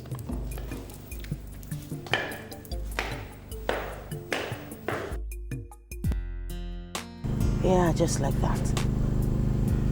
I was in the palace that day. I was discussing with the king. Actually, I was persuading him to tell me about your father's death, what he knew. The child just burst in and he just called me a whore. No apologies, no remorse, just like that. So it beats me now to hear that he's calling me his property. With Abigail, I just want to ask you something. I want to be sure once and for all. Are you sure you had nothing to do with this guy? Absolutely. Come on, T. Look, I did not have anything to do with him. And I still do not have anything to do with him. I cannot even be proud to say that I've held a 2-minute conversation with this man before. That's why I'm shocked at what he's saying. In that case, I'm going to deal with him. I'm going to deal with him so hard. Look, babes. You don't have to engage him in a squabble. Don't. The most important thing is that I belong to you and you belong to me. We love each other and we'll be together forever. Nothing can break us up. Nothing. This guy has some guts. He said some nonsense to me by the roadside. Now he's invited me to the palace and he said the same nonsense. I can't allow this to go on. Get him to just walk over me like nothing is happening. I need to prove my point. I'm not asking you to just sit back. I'm not saying he should trample over you. No, he's not even going to do that. Look, we need to be careful. Remember I told you I had a dream? I had a dream. And in the dream, there was an attempt on your life. Maybe this is it. Maybe God was just showing us so we could get prepared for this moment. Look, babes.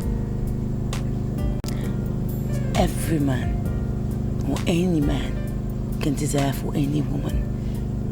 But it's not about desiring. It's about getting. And that you've got me. Baby, look, all that matters is that we're together. We love each other. We're meant for each other and nothing can destroy us. Nothing. But I can't just sit down like that. I have to prove a point. This guy's, he has some guts. Don't worry. Everything will be fine. No confrontation. Please. Please.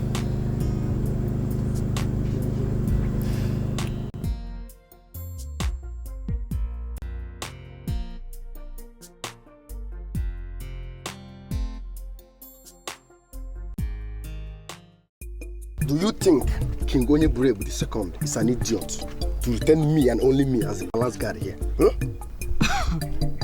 Anekwe,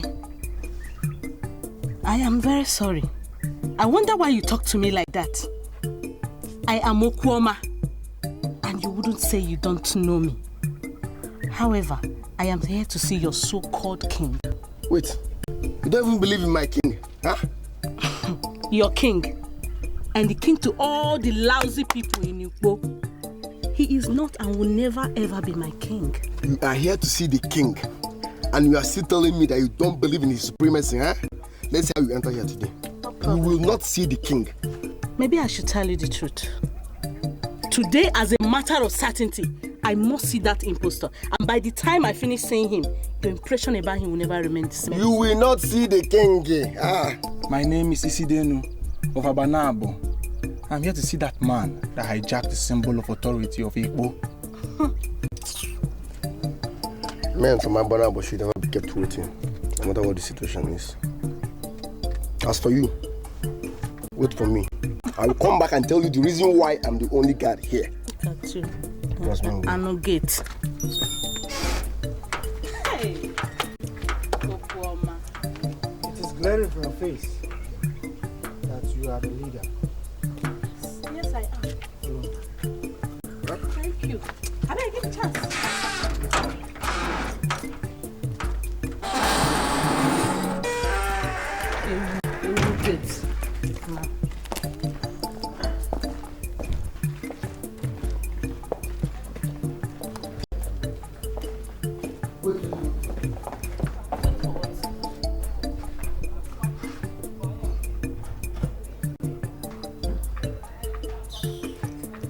Look, Abigail, I sent you to Igbo on a delicate business. No tangible information, no feedback. The next thing we had is that you've resigned. Look, let me tell you, the management is not happy about your resignation. Mr. Roberts, I'm sorry. But I don't think I owe the management any explanations at all. Oh, you do? Because money was spent to train you here in Nigeria and abroad. Well, the money that you spent on me for my training, I have paid you back through my gains for that company over and over again in million folds. Mr. Roberts, I did not want to shout. I did not want to quarrel. But why are you making an issue out of my resignation? I'm not the first person to leave the company, am I? Look, Abigail, let me tell you. We don't know what you mean by returning our gains 100 times. All I know is that you shortchanged the company and we are not accepting your resignation. Do you understand me? Oh, look, Mr. Roberts, I would appreciate it if you just come out plainly and tell me what you really want. Back to the office. Oh, no, Mr. Roberts, that is not possible. Look, I am married now, and my husband and I have a private business. It's doing really well. Look, I know this is not supposed to happen like this, but please relay my message to the management. I can't come back to work for you. I'm sorry.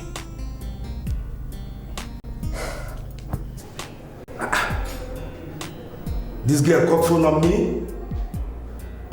This guy, he's beginning to annoy me. Call him back.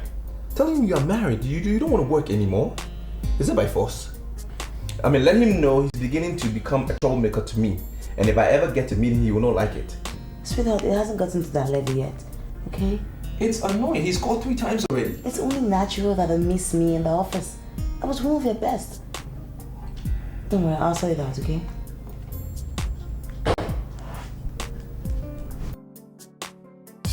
I'm surprised you came all the way from Abanabo to tell the king of Igbo this reckless, stupid bragadash. I'm telling you this to your face, that I do not recognize you as king, and all the citizens of Igbo see you as an imposter. I only came here to ask you one question. What did your father tell you about the Omoa Abanabo? Came all the way from that slum to tell me this. Do you realize this is Igbo and not Abanabo? Let me ask you this. Can there be Igbo without Abanabo? You know very well that every valid king of Igbo derives his power from the Omoa Abanabo. And you are not a valid king. You came into existence by fraud. Leave my presence this minute. I said, leave my presence. No. Listen to him. Because what he is telling you is the exact reason why I am here. Woman, you mean you also came here to tell me I got into this office through fraud? Yes. Do you want me to kill you? Huh? I'm scared. Both of you, leave my presence now. I said leave! I'm not going to be long in your presence because your presence actually is not a wonderful place to be. I came all the way from Abanabo to warn you that those who terminated the life of Omoa Abanabo have murdered sleep. And those who cover murderers will not end well. You have 21 days. 21 days to confess all that your father told you about the destruction of the Omoa Abanabo, my father. Or you face me. Now you stop there! You brat of Abanabo. A man that dines with the spirit cannot be a brat. The portion of death you inherited from your father, which he used for terror, was given to him by just a blind man. A blind man who has died twice and resurrected. But I assure you, he's going to die the third time. And this time, there will be no resurrection. You have just 21 days. So get out! Get out!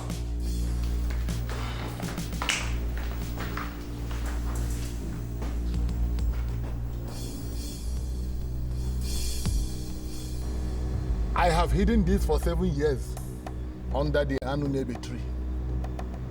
This may look simple, but it is very dangerous. Just invoke the name of the man that you want dead, and he is dead. This has been the secret of the men of Adabozala, and the men of Igbo cannot stand. What has killed many men and women of Adabozala? This meeting is between us, and it must remain so. Remember to hand this effigy to your son before you join your ancestors.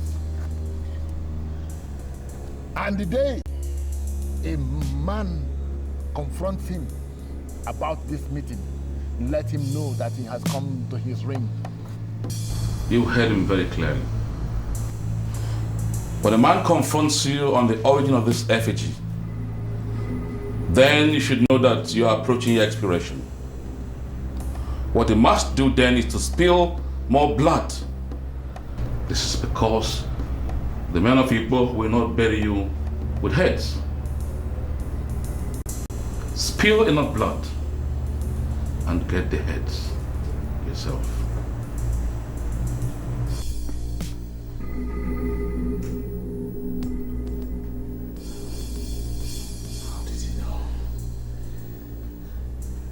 Did he know of my father's visit to the blind man? How did he know?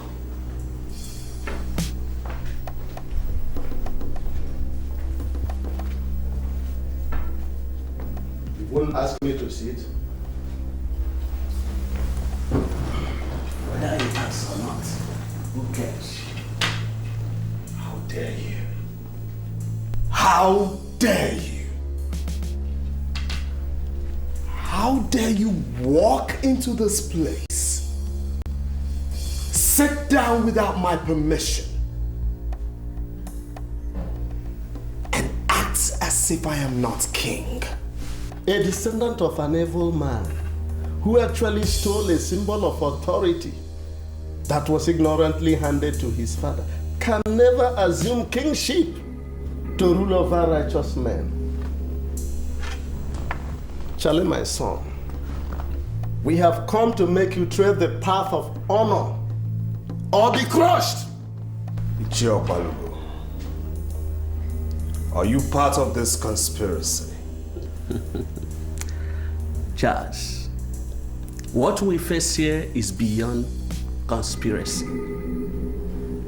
The visitor from Abanabo has just told us how your father procured a death portion from the blind witch of Adabosala. Kings from Igbo do not mingle or compromise with witches. Therefore, I ask you to surrender the symbol of authority you are sitting onto, or you face the music of the elders. Are you going to believe a mere commoner and not your king? Now listen to me. Isidienu of Abanabo has told us that you have a diabolical effigy that you have kept and are sacrificing within this palace. But we know that what Isidielu reported as an effigy is the same death portion you procured from Adabozala. Now the question is this: are you going to bring it out for destruction? Or do you want us to leave you at the mercies of the gods? And I ask you, which do you want? Do you want the effigy or my symbol of authority? Both! It is a massive irony that a man who keeps Okukundioba, a symbol of peace, good governance and progress in Igbo, is also keeping an effigy which has been summed up as death portion. My son, it is a serious irony. I tell you this, you go out there and tell that brat from Abanabo that he has woken up one sleeping life. Yeah, Charles, look at me eyeball to eyeball and answer me. Are you ready to surrender the items you are asked to release or not? Uncle Okbalogo, you must be an idiot to think I will release or submit anything to anybody. Kings remain kings till death. I am Ezuruonye the second of Igbo, and I will not be an exception. Rubbish. Charles, you have farted. You must hear the order. You must smell the order, Charles. You have farted. You have messed up. You must smell the order. Helen, I do not understand the meaning of this call, but I must remind you that I am not from Igbo. I'm only married to an Igbo woman, that's all. And that's what makes you an Igbo woman. See, I am here as a real messenger. The king is looking for you. He said that he saw you once, and you still remain the only one that he wants to see. Do you know that? And who do you call the king, if I may ask? We have only one king presently in Igbo land. He is King Onyeburebu II. He sent me to call you into his very august presence, and you cannot afford to turn it down. Helen, I'm sorry, but I do not believe in the king. I know how he emerged, and I'm simply not... Does it occur to you that you're talking about the man that has the Okukundioba of Igbo? You find it come down. Look, forget what people say. He still remains the greatest man in Igbo presently. He can curse and he can bless. I strongly believe that you're blessed already. For him to say that you're the only one he wants means that you're destined to be on top. Do you know that every woman in this village, this community, wants to get down with this man, and you're here trying to turn the offer down? He's the only man that will take you there. Just surrender to his supremacy, then you'll be happy forever. Look, Helen, slow down, okay? I am not ready to see the king now or later. And the other women can throw themselves at him, not me. Abigail, wait. You want me to tell you what he said? He said that he saw you, that the only thing that crossed his mind was nobility. He can do anything for you. You are part of the nobility he's talking about. And you know that noble women do not reject noble calls. Remember that the king's call is a noble call. You cannot afford to turn it down. You know where to find me when you change your mind.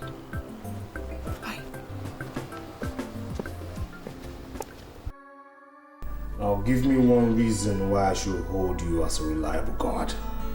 Your Majesty, I am reliable. And who told you so? I'm the only one that has been obedient to this throne, even when nobody believes in your powers. I keep on telling them that you are the king, Onyeburebu II of Igbo. Then why do you keep opening my gates for useless visitors? The only people I opened the gate for were the man from Abanabo and the two elderly men, which are now as cabinet chiefs. Speaking of that, why would you open my gate for that brat from Abanabo without confirming from me first if I wanted to receive him? Men from Igbo will not sit when men from Abanabo are standing. How does that answer my question? Men from Abanabo are superior than men from our land. They are the firstborn according to the history of our ancestors. And my father told me that no matter what the situation may be, a man of Abanabo should never be kept waiting. Where is your father? My father is dead and gone, Your Majesty. Do you know why he died? He said death called on him and he joined his ancestors.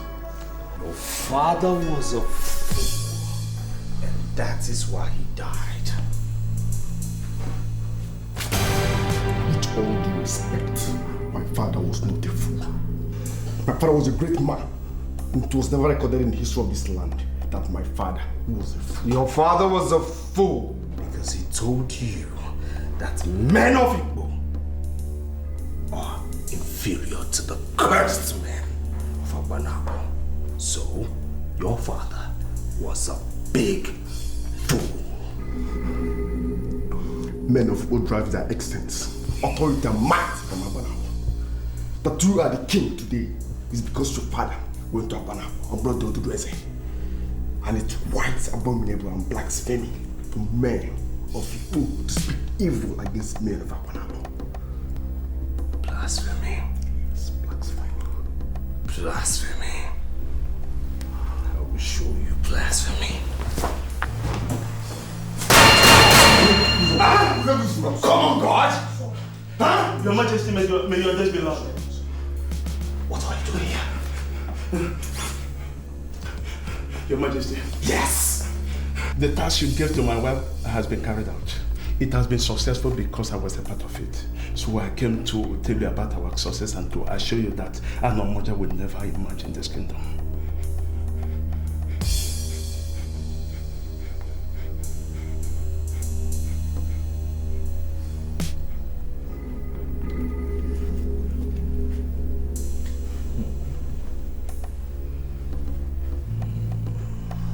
Mr. Okeke, I am surprised to see you and I'm very honored. Please, let's go into my house. Let's go into my living room. Let me treat you as a VIP, as you are to me, a very important person, please. Look, darkness is the difference between yesterday and today. We call it darkness night. If there is no darkness, it will be difficult for mortals to differentiate one day another. Look, pressures are coming from all angles. You must stand tall. Ichie Ezuruonye died as he labored to install a noble and a popular king in Igbo. Do not allow the dream to die. Mr. Okeke, please. I humble myself before you. What do you want me to do? What must I do? I told you already. And I'm telling you again. Understand the course your father was pursuing. Okay. And continue from where he stopped. Okay? Do not allow yourself to be distracted with the politics of who marries who or who loves the more. Look, the future of a young man is bigger than whatever already revealed. Always bear that in mind.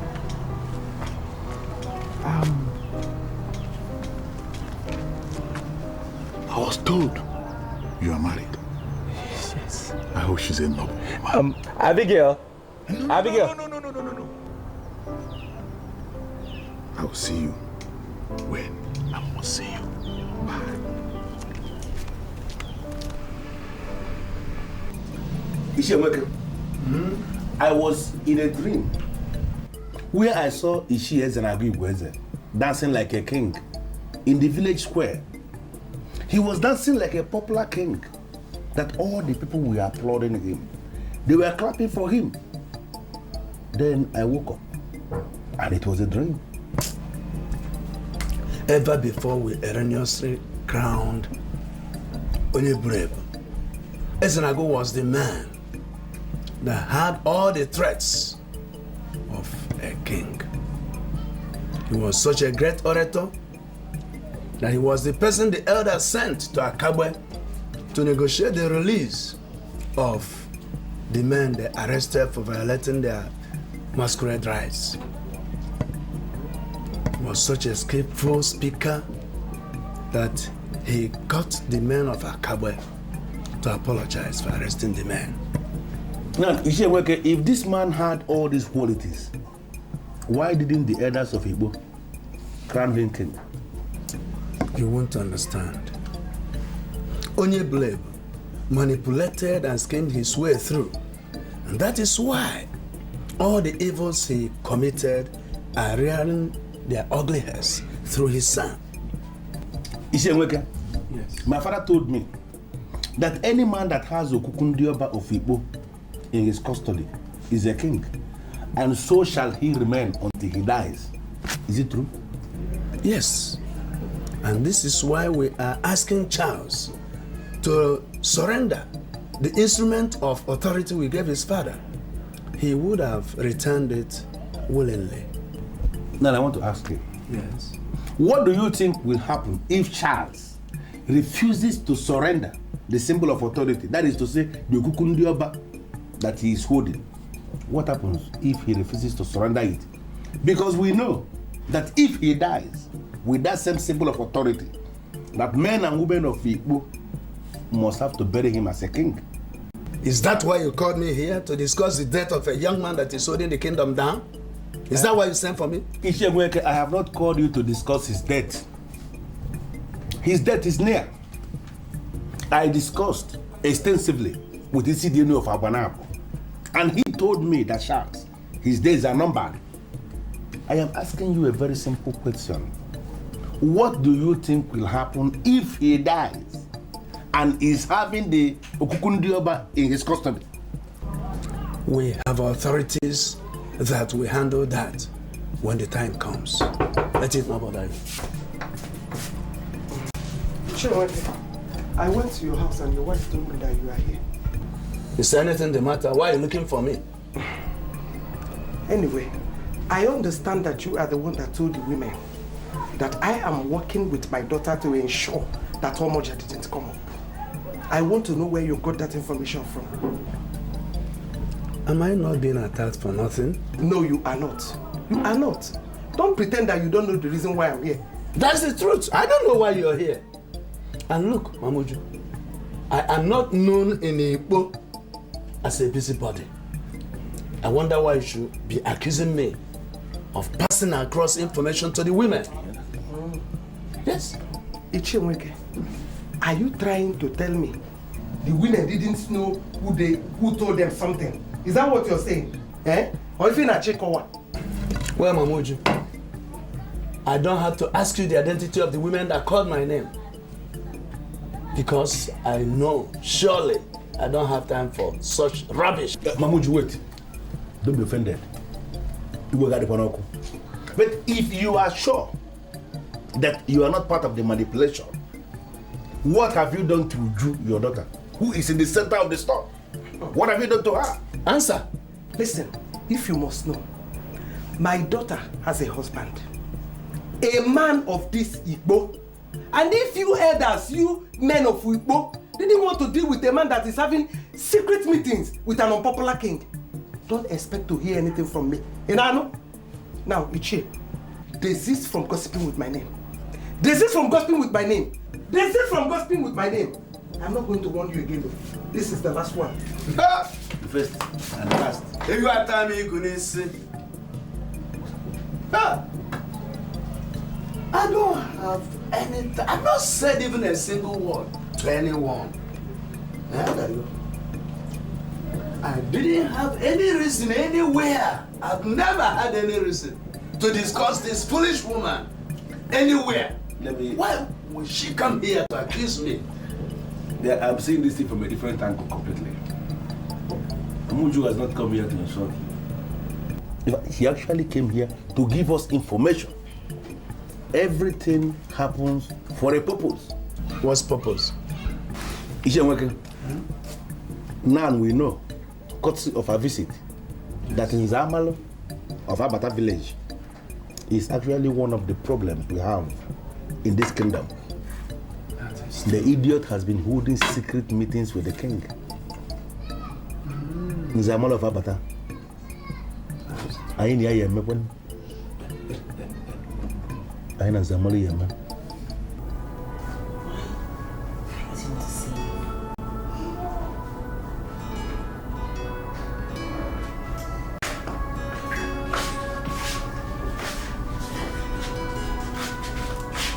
What's the problem? You don't look yourself. What's the problem? Sweetheart, I am just so concerned about your kingdom. The things that happen in your kingdom. I just wish we could find a way forward. Sweetie, you don't need the politics of my land to disturb you.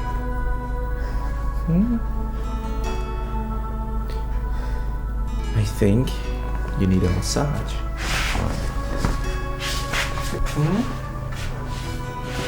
Good massage. Forget my people. Think about our love. Think about you and me, our family. Like that? I know. To be sincere with you, I never saw myself as the Omoja of people. The women are not ready to present me as their consensus candidate. Now listen, my dear. We are no longer talking of the women. I am telling you what the king has decided. You are going to be the next Omoja of Igbo, and there's no going back. Or don't you see it as a big honor to this family? But we cannot sit here and conclude that I am the next Omoja of Igbo. You see, there are some modalities that must be set in emotion before we start making to that assumption.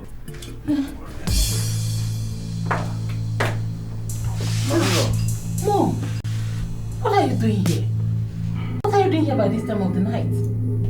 This land of Igbo has been a land of peace.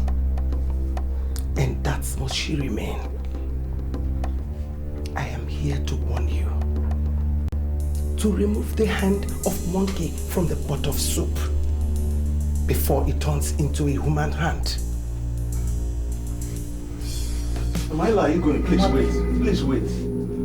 Please, could you explain further what you mean by hand of monkey? This land is sinking because we don't have an Omoja. A duly appointed Omoja represents justice and good government. Both of you are working for the king to destroy the efforts of women. And I'm here to warn you. Do not get the parts of women. This whole world will not save any family, not even one, that women have decided to destroy justly. Mother, you are crawling the night because you are worried. You are worried because you don't know what the king is planning. No, not what the king is planning. The king has already decided, and there is no going back. We don't have any king in Igbo. You are working for an unpopular descendant of a troublemaker. And I want you I want you to stop before it gets too late. I am going to be crowned the Omoja of Igbo tomorrow morning. Who told you that? The same very popular king you called unpopular has already decided. We are happy you are here this night. Rejoice with us. My wife, your daughter, is going to be the Omoja of Igbo and there's no going back. We don't have any king in Igbo. We don't have any king in Igbo. I want you to understand that. Sorry. I have this feeling that both of you are wallowing in ignorance. Mother, see, aren't you happy with us? I just want you to be happy for us. The king has almost searched all Igbo land. Yes. And it happens that I am the one he found worthy. The decision of an unpopular king that has not been blessed by the priest of Igbo cannot get me excited. Don't you get it? Uju, my daughter, a woman who has perverted the justice of Igbo cannot be an Omoja. She cannot. I want you to be warned. Remove the hands of monkey from the pot of soup before it transforms into a human hand. Don't say I didn't warn you.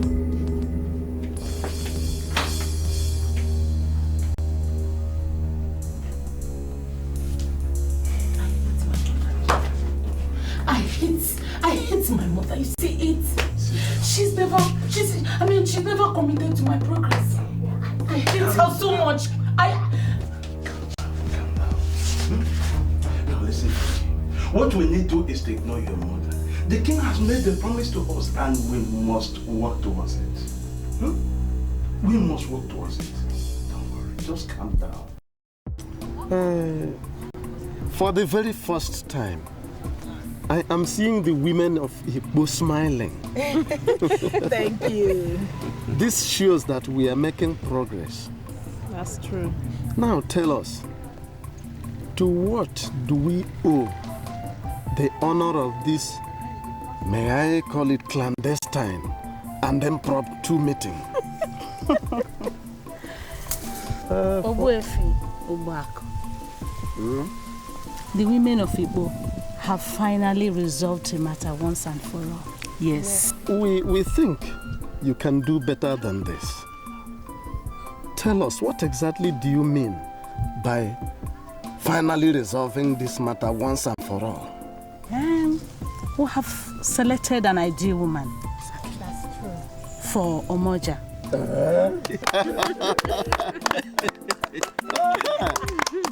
Now you are coming. I'm sure they will still come. Why not? They gave us their words and we have to believe them. They will. And are you sure the priest will accept to come with them within this short notice? Why are you overworking yourself? The priest understands the importance of this empowerment. He understands the importance. So why not? Why are you being afraid unnecessarily? They will come. It's not like I'm afraid. I'm just a little bit nervous. You don't have to. You don't have to. I know the elders of our land. They will soon come. Who amongst you is the selected Omoja? We are thinking that you take us to the square, then invite Ojana to bring the symbol of authority. There, we'll show you who Omoja is. Yes. She should be empowered immediately. Yes. Well, if that is what you want, who are we to object? You go to the square and wait for us. While I and these elders deliberate on something important before we rejoin you there. Okay. That should be nice. Okay. We've heard you. We will join you very soon. Thank you. Elders of the land.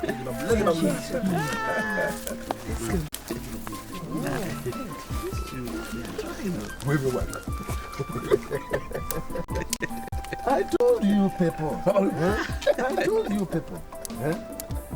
I told you people. You seem afraid. I am not afraid, Your Majesty. It's just that my mother warned me only last night. Does it mean you just cannot forget your mother? We are already before the king, and he's ready to empower you. Wake up from your slumber and give the king impression that you are in charge. He's going to crown you. The Omoja, and all the people of Igbo, the old women will have no option than to bow before you. Make up your mind.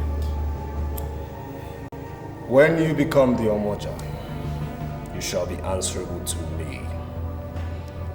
Your arm of government shall be an extension of mine. You will do everything that pleases me. And you're prohibited from making any decision without my consent. Now, Uju, are you ready to be the next Omoja working for me? I am ready, Your Majesty. It's just that I am surprised that you are empowering me with a strange symbol of authority. I mean, different from the Akupe Omoja that we all know. I don't know. What I have here. This I'm about giving you is much more powerful than the Akupe Omoja. With this, you shall be much more powerful than every other Omoja who reigned in our land.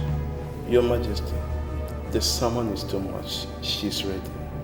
Stretch your two hands.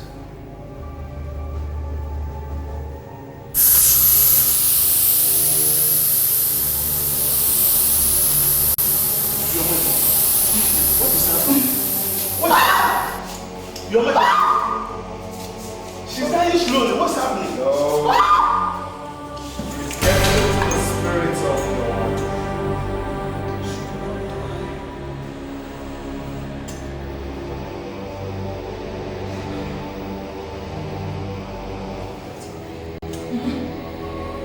Your Majesty. Igbo, bueno. Yeah. Bueno. Yeah. Where's bueno?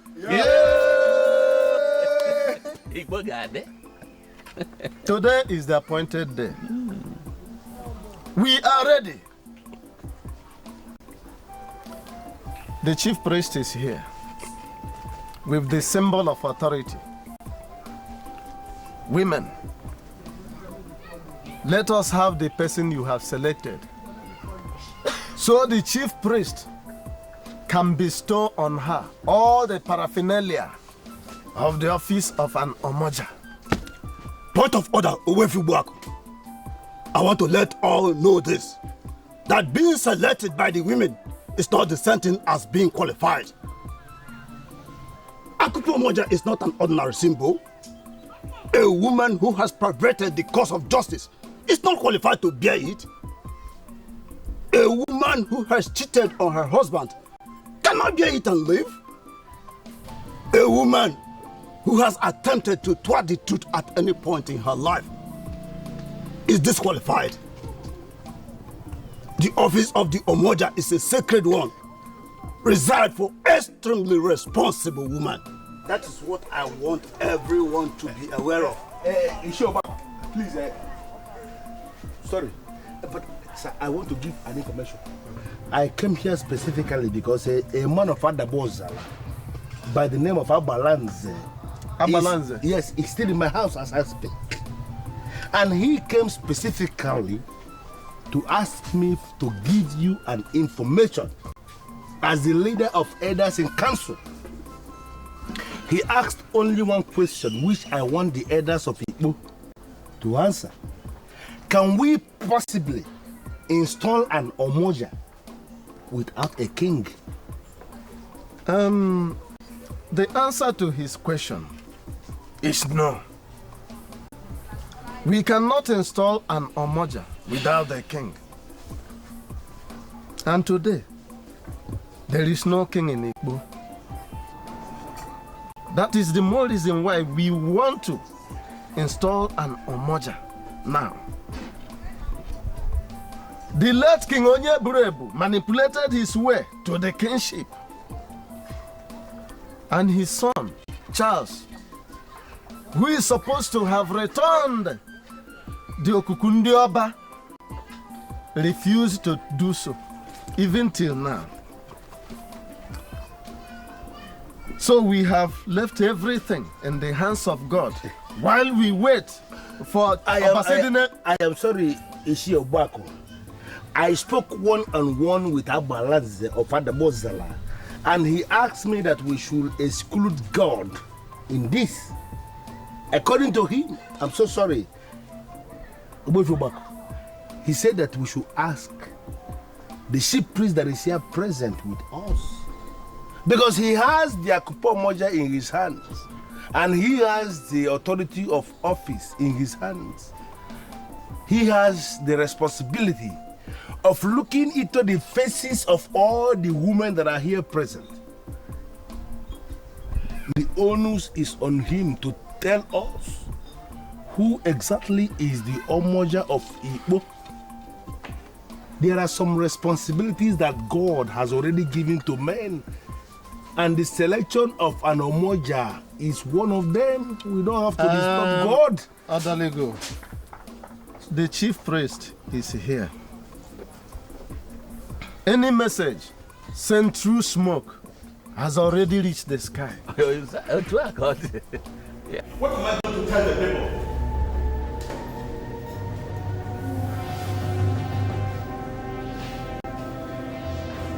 Well, I'm sorry, Amalu, but are you not concerned about the abomination that just occurred right now? What abomination? Your Majesty, you killed my wife. What abomination are you talking about? A king must not set his eyes on a corpse. A corpse must not be carried into those hallowed chambers. And now a corpse is lying before the throne and the king is setting his eyes on it. And you tell me you're not concerned?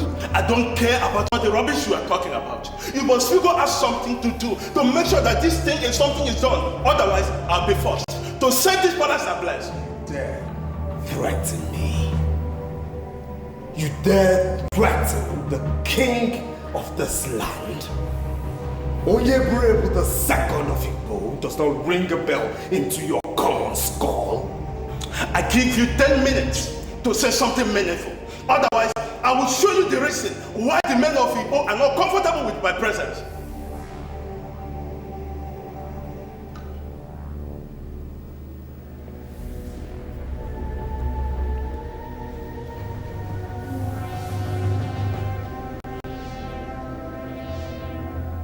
So, chief priest, you have heard him.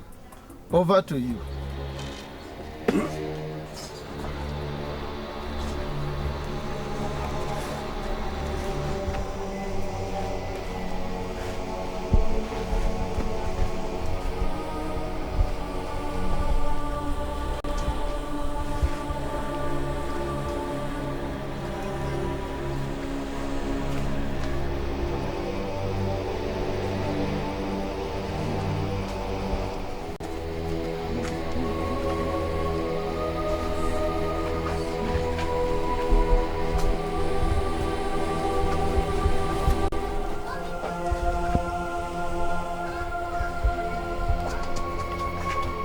Are you not going to do anything? Okay, wait for me.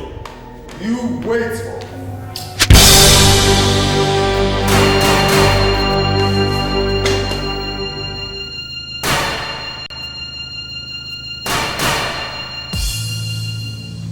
I rule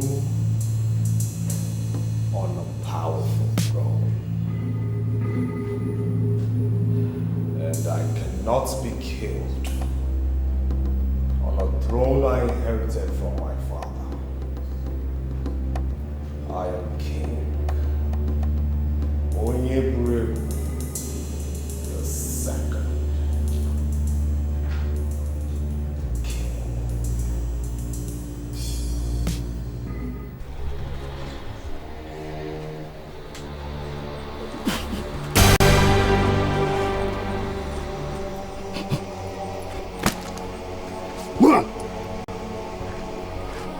Listen. Hold it. Come here.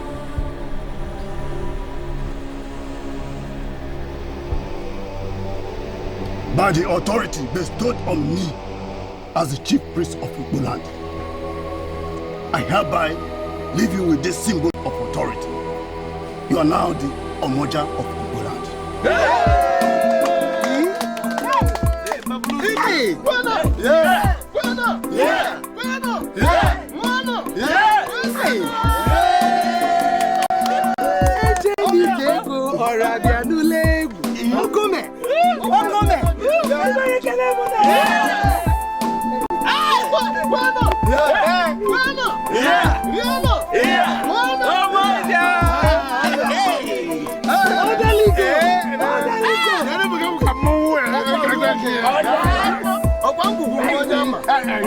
She has finally gone back to Igbo land.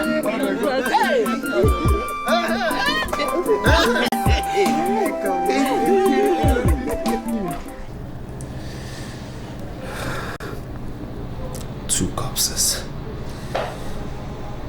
Two corpses. Two corpses are lying before the throne. What do I do?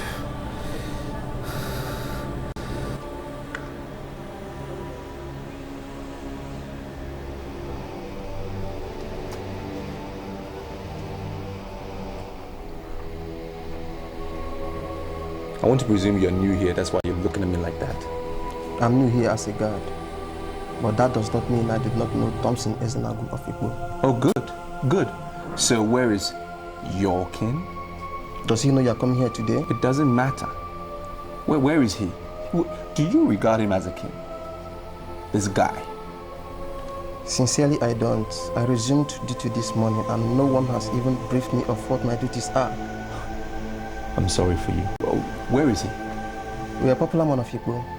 You're qualified to wait for the king before the throne. I'll take you to the throne then. I'll brief him that you're waiting. Do you have any problem with that? Fine. Which way? No, I'm behind you.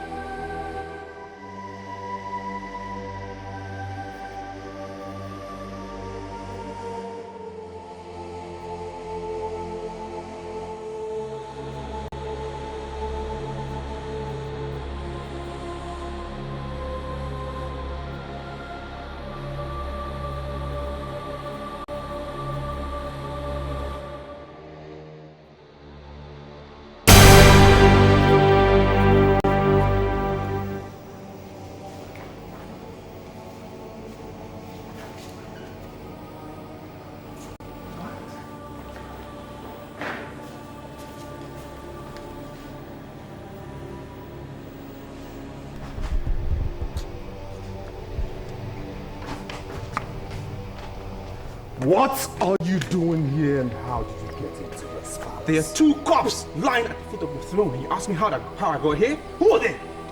Who are they? So you're the imbecile who invited this thing to poke his nose into what happens in my palace? Leave him out of this and answer my question.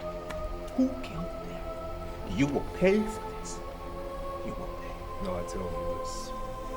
The difference between the living and the dead is that one has air and the other doesn't. Rubbish. I tell you, get out of my face this minute, or else I'll show you the mystery of air. Rubbish. Who killed him? Are you going to get out of here right now before I turn you to the bottom? It is sad that you don't learn from people's mistakes. It's pathetic that you haven't learned from your father's exit. You dare stand here before me and call my father evil? You? I will.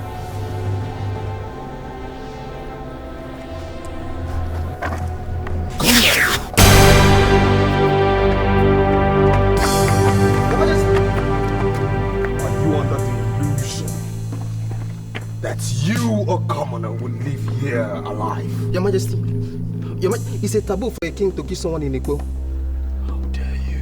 I'm sorry, Your Majesty. How dare you talk to me? I'm sorry, Your Majesty. Who are you to talk? I'm sorry, Your Majesty.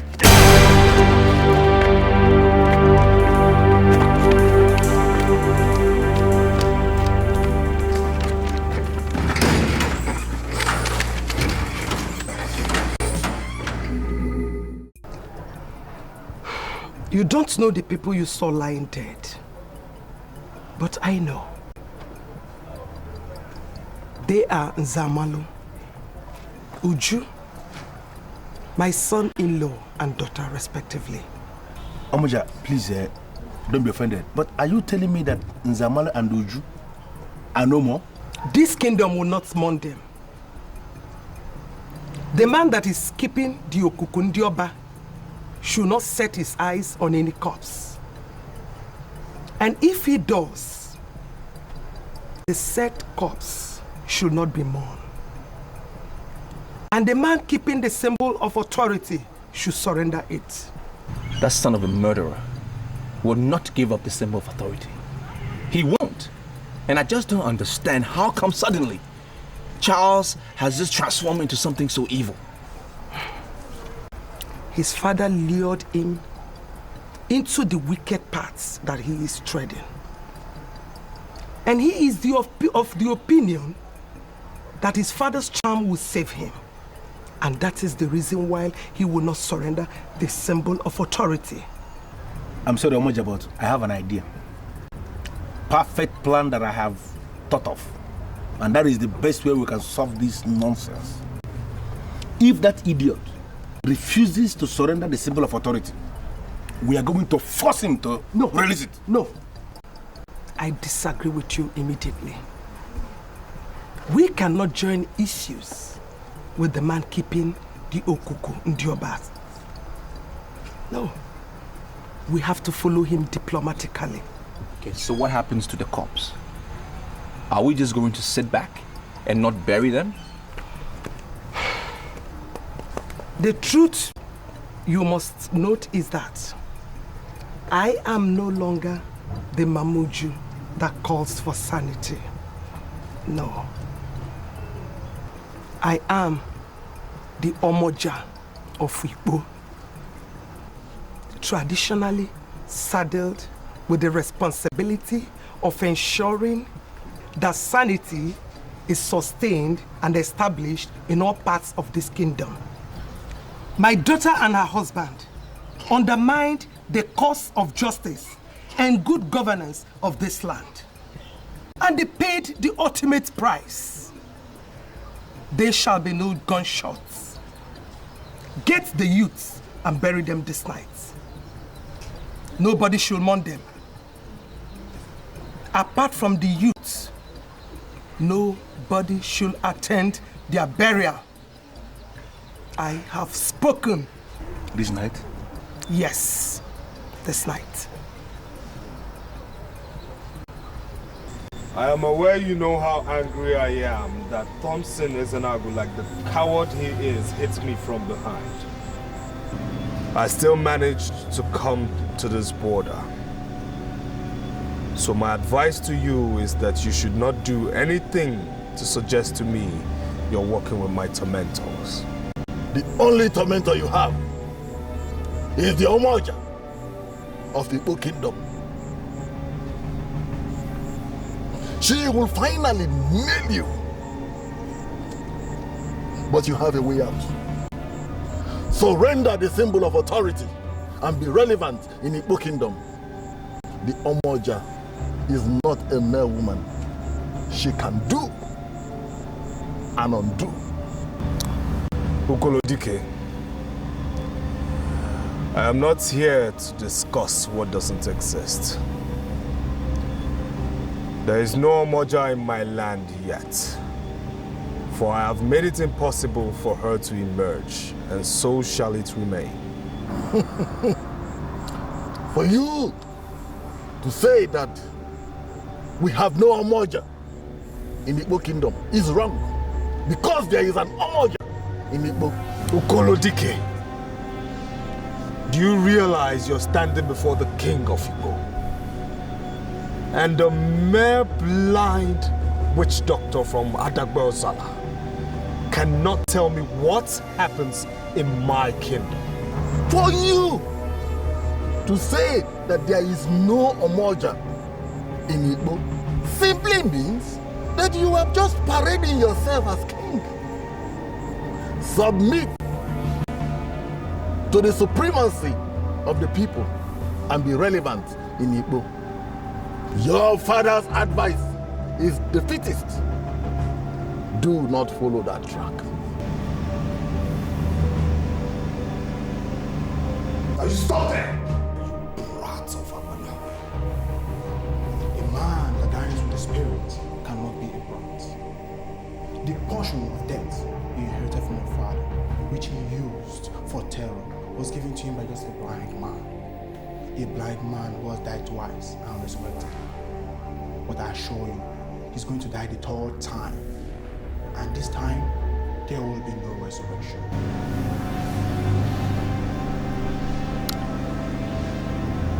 They say you died twice and resurrected twice. Tonto Dikeh. That happened because you didn't die properly. So my advice to you is, if you know anyone parading herself as Omoja, kill her, else you will not see the light of tomorrow. A man from Abanabo has already told you of our first meeting. And that means your end is near. I, Tonto Dikeh, has no time for a man whose days are numbered. Remember what I have already told you. Surrender the symbol of authority. Surrender it and be relevant. Anam. Ugolo. Anam.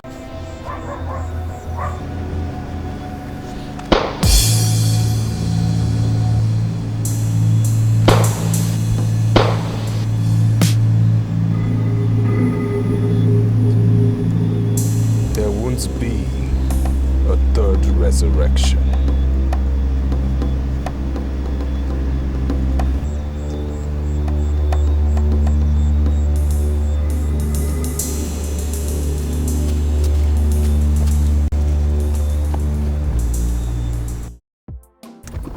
You see, my son,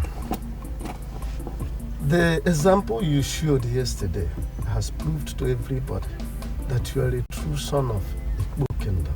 Some men who have started to beg and who have been destroyed. Yet you confronted a man that was pointing the portion of death at you, and yet you come out of the palace in one piece. That is the zenith of bravery, and that is one I cannot forget in a hurry. You know, and he even told me to my face, point blank, that I wasn't going to leave the palace alive. And I'm so happy the guard was there. I salute that guard so much for putting up such bravery. Told the king to his face that you cannot, as king of Igbo, kill somebody. It was amazing. He will soon meet his Waterloo. He is the pinnacle of all the problems we have in this kingdom. In fact, he will soon have reason to cry. Very soon. Oh, his father once promised to make me the Omoja of Igbo land. Well, I can remember vividly that I told him I was not a native of this place. Well, he insisted I was not a problem. And I was so surprised. And now I'm even more surprised and shocked that Charles, who was so meek, quiet and gentle, has now stepped into his father's evil shoes. To be sincere with you, my children, I'm not comfortable that we are here discussing a family that has no integrity. A family obsessed with the throne, that they are ever ready to kill other men in order to remain on the throne. I'm not comfortable. We are here discussing a family that the kingdom has deserted. A family that the Omoja has cursed.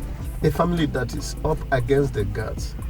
Please, my son, let us discuss some other thing, something progressive. I totally agree with you. Sincerely, yes, I do. So, what is that progressive thing that we should discuss? Thank you very much. The Onowu of Abanabo will soon visit Igbo Kingdom. He's coming specifically to hand the Ugezu to the man that will lead Igbo to the place they are supposed to be. Once that Ugezu is handed over to a man of Igbo, the people of Igbo will have the traditional right to force Charles to relinquish that symbol of authority that he has been holding.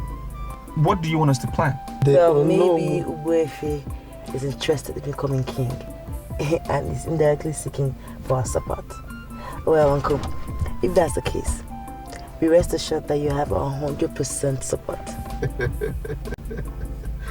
I'm very happy that our daughter already understands the politics of the kingdom. The truth is that I'm not desirous. I am not campaigning for the kingship. Rather, what I have found out is that among the representatives of the tripod villages that represent Igbo kingdom, I am the only one that many of them, if not all, see as the king. And that is why I have decided to tap into that reality and started seeing myself as the king. You know, sincerely, I am one of those people that see you as the next natural king. Because, I mean, I see you like a father. That is why every time I want to speak to an elder, I rather come to you. And I can tell you, like my wife said, we support you, and I will do everything I can to make sure that your dream come true, that you are the next king. I can promise you that. There is only one thing I want to tell you. That is, thank you. You're welcome, sir. I still remember what I've already promised. And that act of standing against the man that was pointing that portion at you is one I cannot forget in a hurry. So thank you very much. You're welcome, sir. I will leave you people here. Okay, sir. But all in life, not in death. Okay, sir.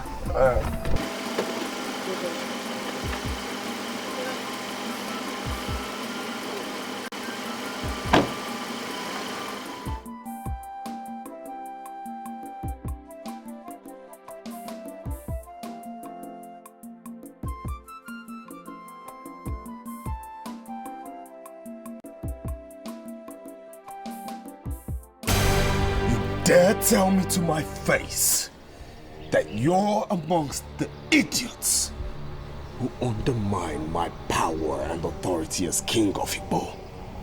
Answer me. And why are you giving me that blank, silly look, commoner? Let me tell you something. Tonto Dikeh of Ategbe Osala is a man the demons abhor. He died 2 times and resurrected 2 times. He's a living corpse. That's why I called you here. To know why you want to unleash terror against the corpse. You know about him? And why are you addressing him as if he were alive? You think he died? I don't think. I know he is dead. Tonto Dikeh of Ategbe Osala is a dead man, and you must address him as so. Dead. Tonto Dikeh is a man you cannot kill with gunpowder. You aimed at him to ensure that there will be no third resurrection. Shut yourself.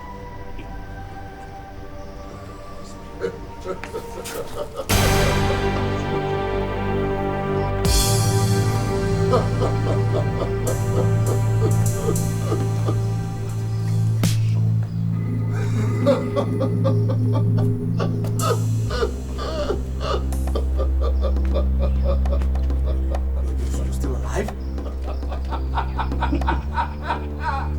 You're supposed to be dead. He gave you 21 days to confess. 21 days have expired.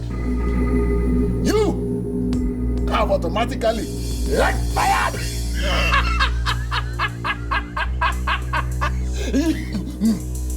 You're not blind. And what are you doing with my staff of office? Give it to me. Where did you get it from? Give it to me. Blind at night? Perfect. In the day. Onfuedu? Yes.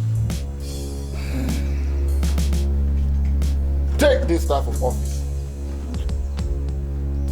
Give it to the Ojiani. He will know immediately who to coronate king in Igbo. I will. You must be very stupid to give such an order.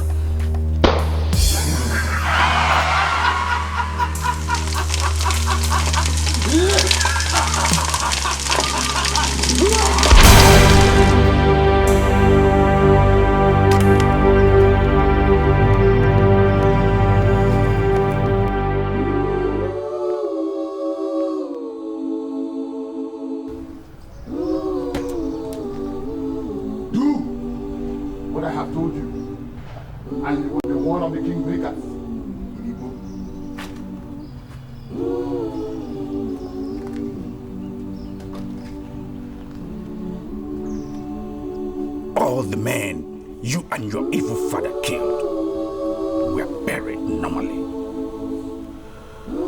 They went down the way of mortals, dust to dust and ash to ash. But you will go down in history as a king that decayed without burial.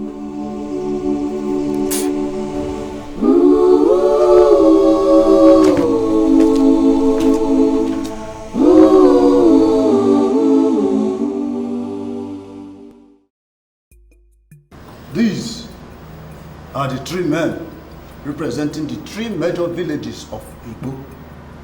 We are convinced that one of them would be selected and crowned king today. So now tell us who the king is. Omoja! Look into your phone and see if any of these men is represented.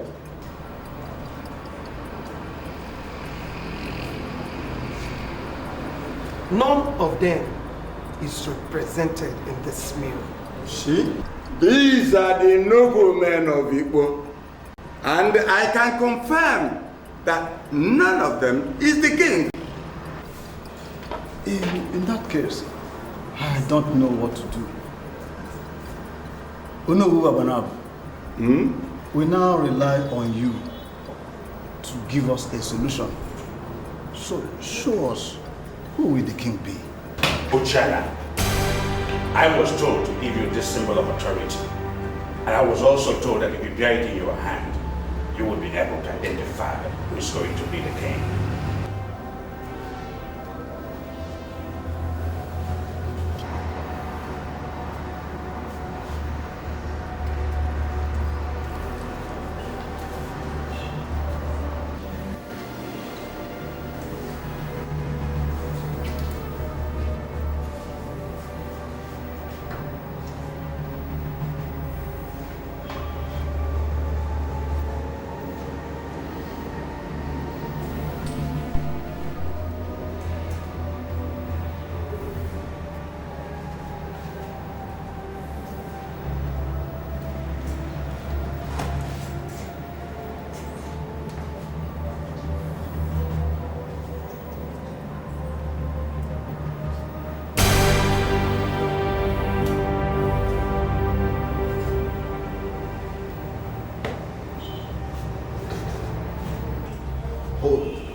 Hold it, Lord.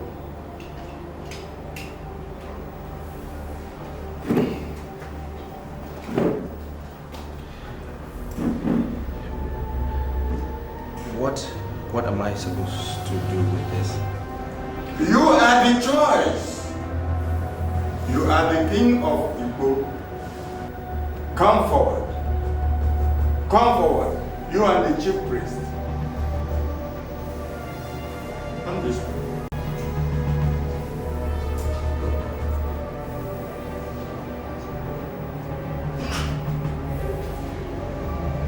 In my capacity as the Onowu of Abanabo, I hereby hand you over this Ugezu of Igbo, the chief priest will now commence the process of coronation.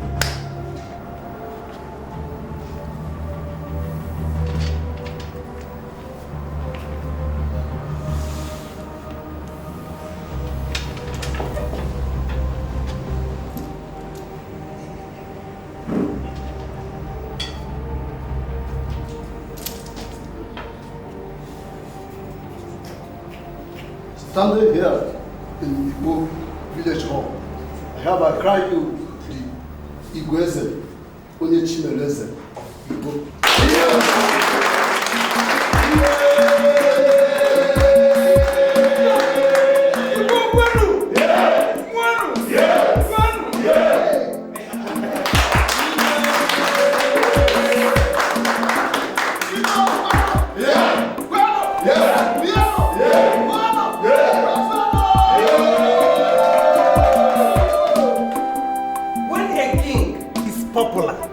Everything works well.